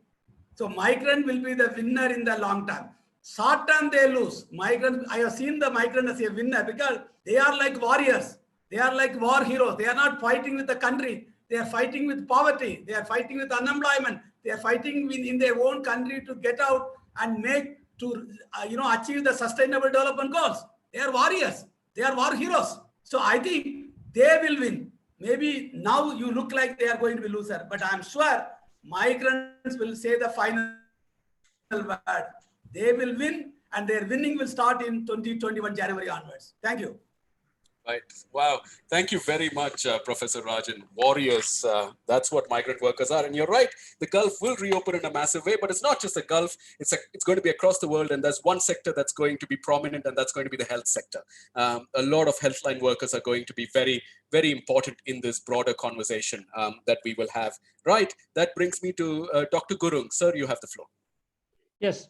I have 3 points to make in very brief. Number one is, in destination and in back home, we are talking about informal migration and illegality.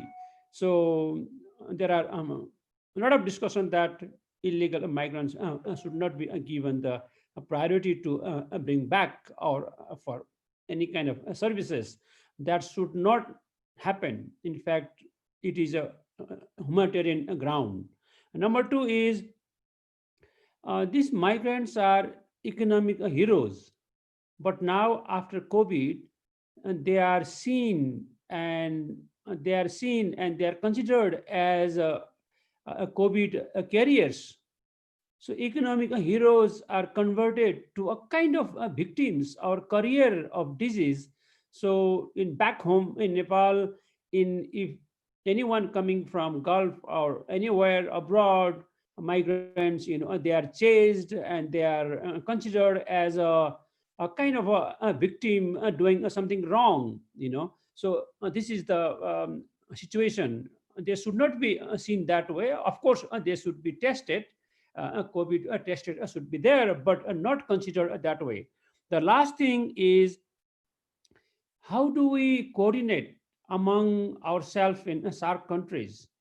Right, bringing back these migrants, or some kind of coordination in the destination country itself, in the camps, in the supplying the medicine or food. That should be considered, right? I am also, as you said clearly, that in last SAARC convention, it was declared, a point was declared that SAARC countries will coordinate and work together for migrant workers. And this is the right time that SAARC countries should work together for in destination and back home to bring them back. Thank you. Thank you very much, Dr. Gurung. I couldn't agree more with you. I mean, 2014 was the last SAARC summit. And since then, in 2020, in the last 2 months, we've had 2 heads of state summit of SAARC, virtual heads of state summit, and where they've also initiated the SAARC COVID fund for emergencies, with all the SAARC countries contributing towards that fund. So I think it's very important that you raise the concept of SAARC coordination, even in the context of labor camps and in countries of destination. Right, that brings us to Dr. Shah. Dr. Shah, you have the floor. Okay, very interesting discussions. So I really like your optimism, Rajan, about the fact that migrants are going to be winners in the long run. Okay, a couple of things that I would want to emphasize there. In order for migrants to be the winners, we have to keep a very careful eye on how the policies of the host countries change, how the kafala system reshapes itself, and how exploitive the kafala remains in terms of recruitment costs. So those are some of the parameters within which, and I mean, you were saying 20 to 30% irregular. Okay, so we can debate that. Okay, but it's large. I know that it's large. And so that's one part where we need to, again, have data, do studies, and it's very difficult, as you know.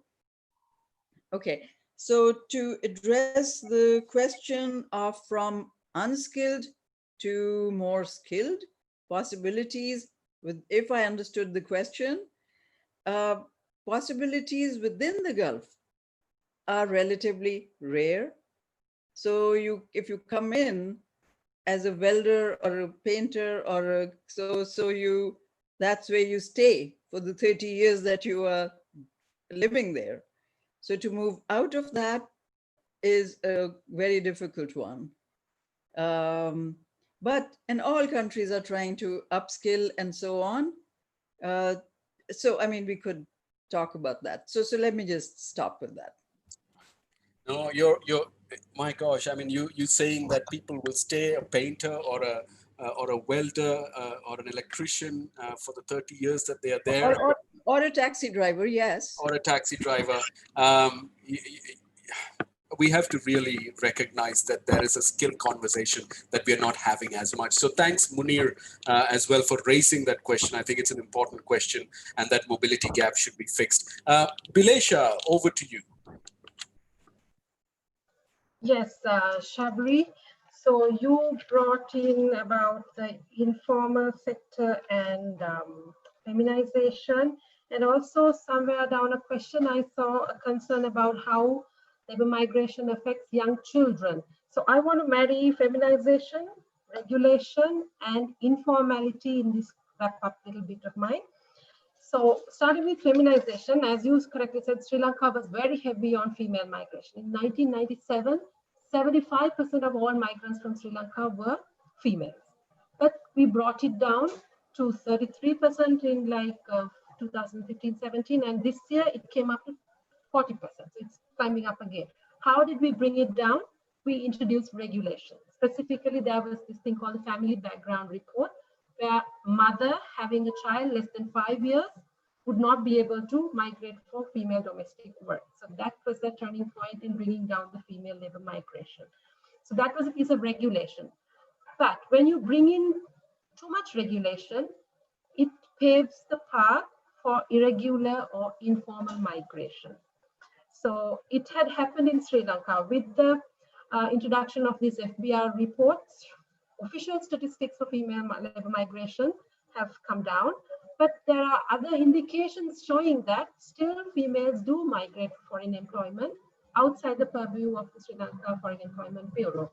So we should understand the nuances, the linkages, trying to protect the child. And then what has actually happened is the mother has gone outside the protection of the Sri Lanka Bureau of Foreign Employment and might end up being more vulnerable. So in this post-COVID scenario future, when we start sending labor migrants in grand scale, and we should think of a paradigm shift in labor migration, recruitment and regulation, because it has recruitment has changed too. Earlier, it has to be an agent and there has to be a proper channel like that. But now with technology, platforms, and so many other ways, you don't need an agent anymore. In Sri Lanka, it shows clearly the statistics. Earlier, about 60% of labor migration went through an agent. But now, 60% go outside on their own contact. Why? Because there are many other ways to get a job. So recruitment methodology or techniques have changed. So then the regulation also have to change accordingly. You shouldn't be stuck in that stone age of regulating and then making people more vulnerable, making females more vulnerable. So that's it. Thank you. Great, Vilisha. I mean, wow, you've just brought it all to me, so close to me by talking about the mother and the child, and I'm glad you did. Today is my mother's birthday. It's always a good opportunity to raise how important it is for us to remember our mothers. So happy birthday to my mother. But on that note, I think there is a remark that I would like to make, and I quote here Professor Kamala Ganesh, who has said, I think we ought to take note of the social upheavals that the return of international migrants will cause, even as internal migrants. And this is in India, this is in Bangladesh, this is in Sri Lanka, this is in Nepal. Even as internal migrants with much less economic power also return to those same states and regions. Very important. Professor Ganesh, Kamala Ganesh, a very important point, and we see this as a huge issue. I think certainly something that we need to keep in mind. Okay, we have 2 more speakers, and then I have 3 guests. So let's get on with this. And I'm glad that even after 4 minutes overdue, we still have 132 participants. So let me hear now from Fräulein. You have a minute, Fräulein. Go ahead.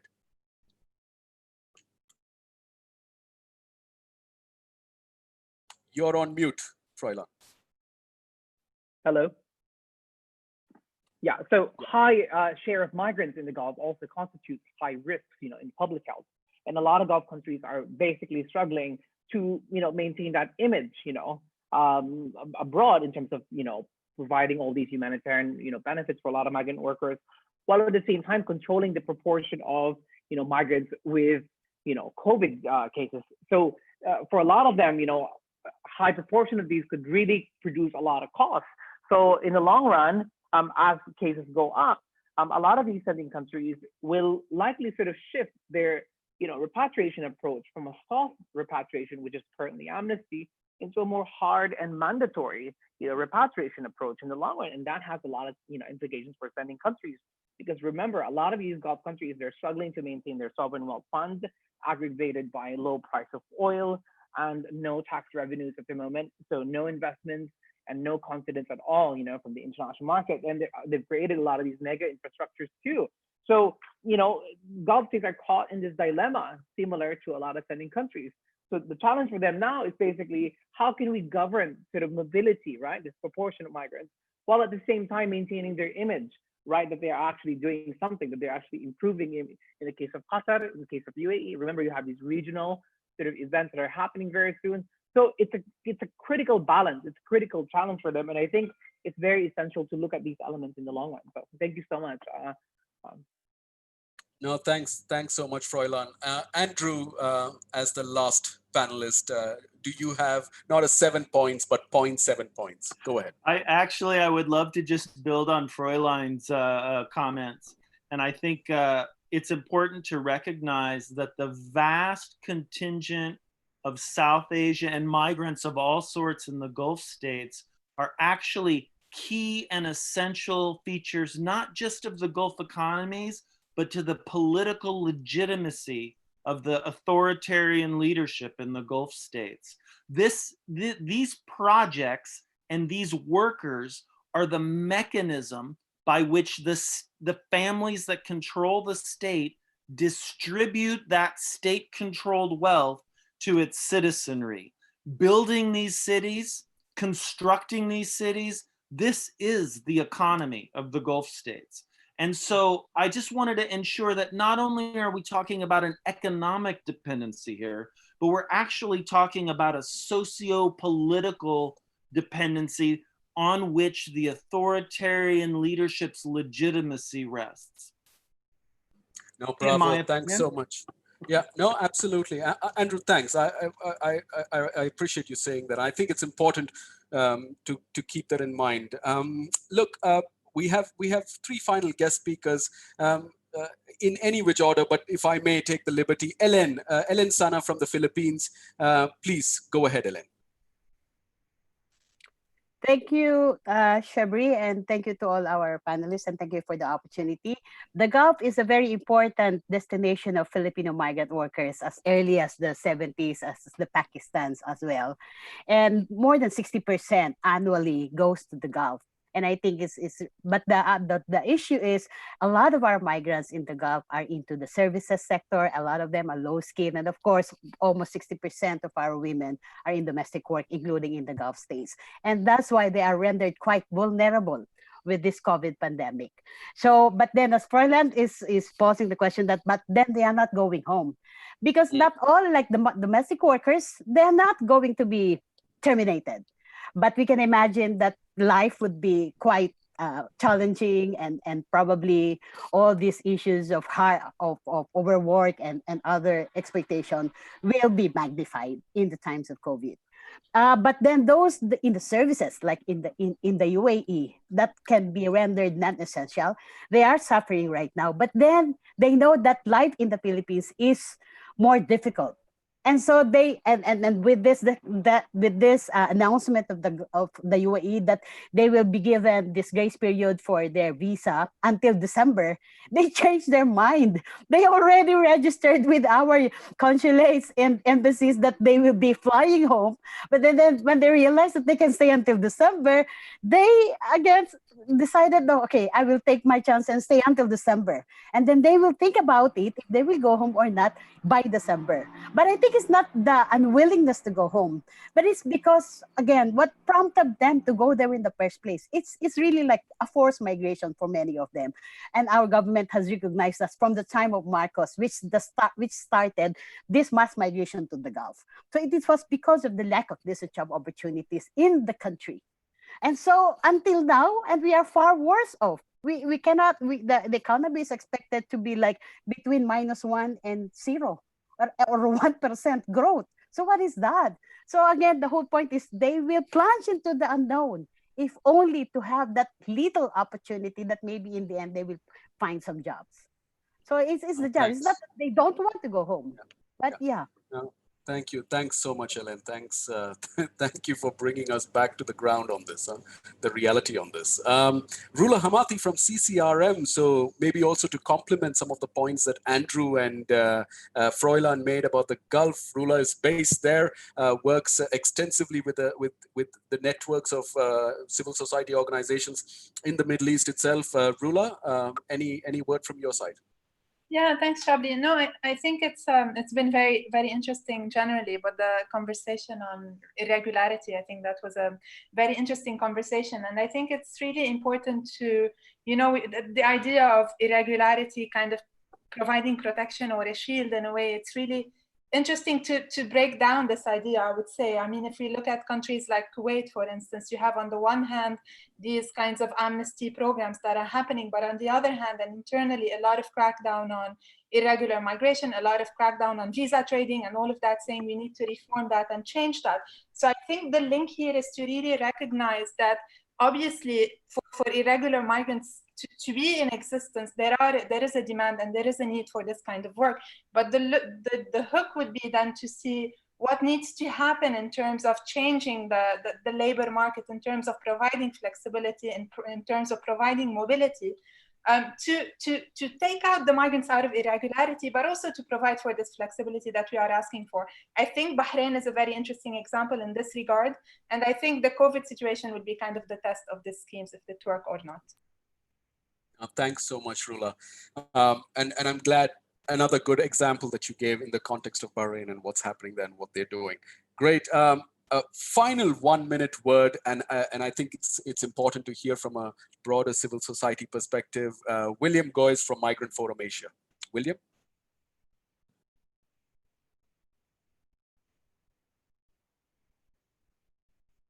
Not sure if William is there.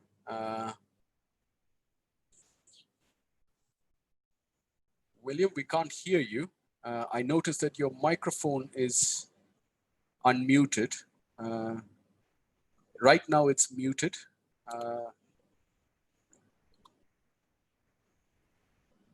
Hi, sorry, Chabri, can you hear me? Yeah, yes, loud and clear. Please go ahead. Sorry for the delay. Just to say, I think the question about drop in remittances is a very interesting one, but I think we have to take into account that it is more than just the drop in remittances. From the thousands that will be repatriated, there is a huge issue of wage theft because there will be workers who will be repatriated, who have not been given their dues, end of service benefits, and have been laid off and things like that, who will be coming back without getting the necessary compensation or dues that were supposed to be given to them. So I think you have to take that into the calculation as well in terms of loss, in terms of economic loss. The other thing I think is important to look at, and that is what Pietro Mona has said, Ambassador Pietro Mona. I think we have to have a session of the SDGs to look at how much have we been set back, to, in terms of time and the goals and things like that, and maybe reassess some of the targets and the goals given the COVID. No, great. No, thanks so much, William. And certainly, I think it's a good way to end. With regards to how can we go back to making sure that we live up to the commitments of the 2030 agenda, and given the fact that we only have another 10 years to go for living up to those commitments. Right, from my side, really, I have nothing further to add. Everything has been said here. All I do want to do is recognize a few important people, and those people are the people who have really been the people behind this show in organizing it and putting it together. Does everybody notice at the top left-hand corner, at least for me on my screen, is it says GRFDT New Delhi? And does everybody see Dr. Sadanand Sahu's frame there? And if you do, then please, I think a big round of applause goes to Sadanand Sahu and his team from GRFDT New Delhi, the Global Research Forum for Diaspora and Transnationalism, who really put this on. I mean, I cannot thank you enough, Sadaf. I cannot thank you enough, Sadaf, for bringing. Right, thanks, Sada. And could I be muted, please? I can hear myself. Could I be muted, please? I can hear myself. Sorry, mute. Yeah, thank you, Sada. And the other people in Sada's team are Rakesh, Alyona, Divya, Smita, Abhishek, and Feroz, who've all done such an excellent job and really even prepped me for this. But I know we have a vote of thanks, so I will step away now. Thank you so much. Appreciate this great job. Divya, over to you. Thank you. Am I audible? All right. Good evening, everyone. I'm Divya Balan, and I'm a member of GRFTT since 2012. It's my privilege to propose a vote of thanks on behalf of the forum and our entire team. To begin with, I would like to extend our deep sense of appreciation for Mr. Shabri Nair. As a moderator, facilitating a panel discussion is no simple task, but you made it seem so effortless. And I could see several comments on your excellent style of moderating. Thank you so much, sir. We have a distinguished panel of discussants with us today. I would like to express GRFTT's sincere gratitude to all our speakers, Professor Irde Rajan, Dr. Ahsanullah, Dr. Ganeshgurung, Professor Nashla Shah, Dr. Bilesha Veeraratne, Dr. Andrew Gardner, and Mr. Froilan Mallet Jr. Thank you for sharing your insights and the excellent coverage of issue areas actually, related to the Gulf migration in the current times of COVID and after. Listening to all of you was very, very insightful for us, especially since we are all working in the area of migration and diaspora. Thanks again to our esteemed speakers. Also, I would like to take this opportunity to place on record our heartfelt thanks to the most valued experts from across the world for attending and contributing to this panel discussion. Professor Vinod Khatriya, Ambassador Manju Seth, Ambassador Pietro Mona, Professor Brish Maharaj, Professor Kamala Ganesh, Professor Chandrasekhar Bhatt, Professor Pushpendra Kumar, Ms. Eleni Sana, if I pronounce it correctly, I'm not so sure, sorry for that, Ms. Rola Hamati, Mr. Ashley William, and many more. I think it's really impossible for me to read out all those names, so kindly excuse me for that. Thank you very much. Last but not the least, an online event of this extent could happen without enthusiastic participants. Today's turnout is 200 plus participants from more than 55 countries. we sincerely appreciate your time and effort in making this event a huge success. Actually, I still remember when 2012, when we started as a small group of 10 to 12 people in Delhi. And, you know, in 2020 to see us in this massive extent, I would say, it's really sad, bad, cruel to say thanks to COVID. But I could say 300 plus people together from all over the world. I think this is time to celebrate, you know, our success.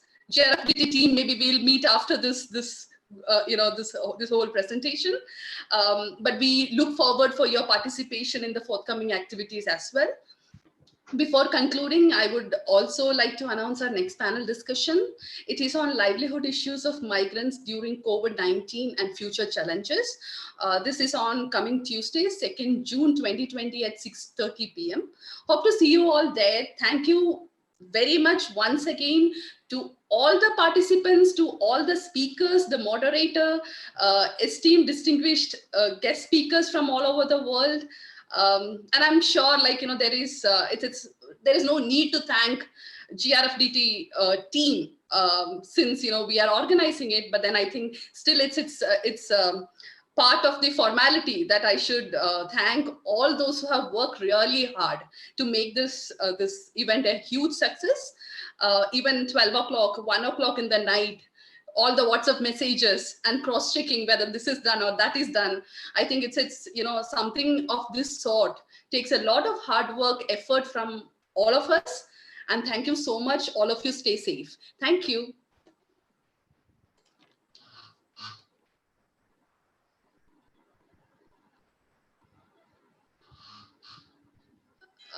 Mr. Sada, sir, over to you. Yeah. It's a marvelous session. To Sada and the marvelous session. I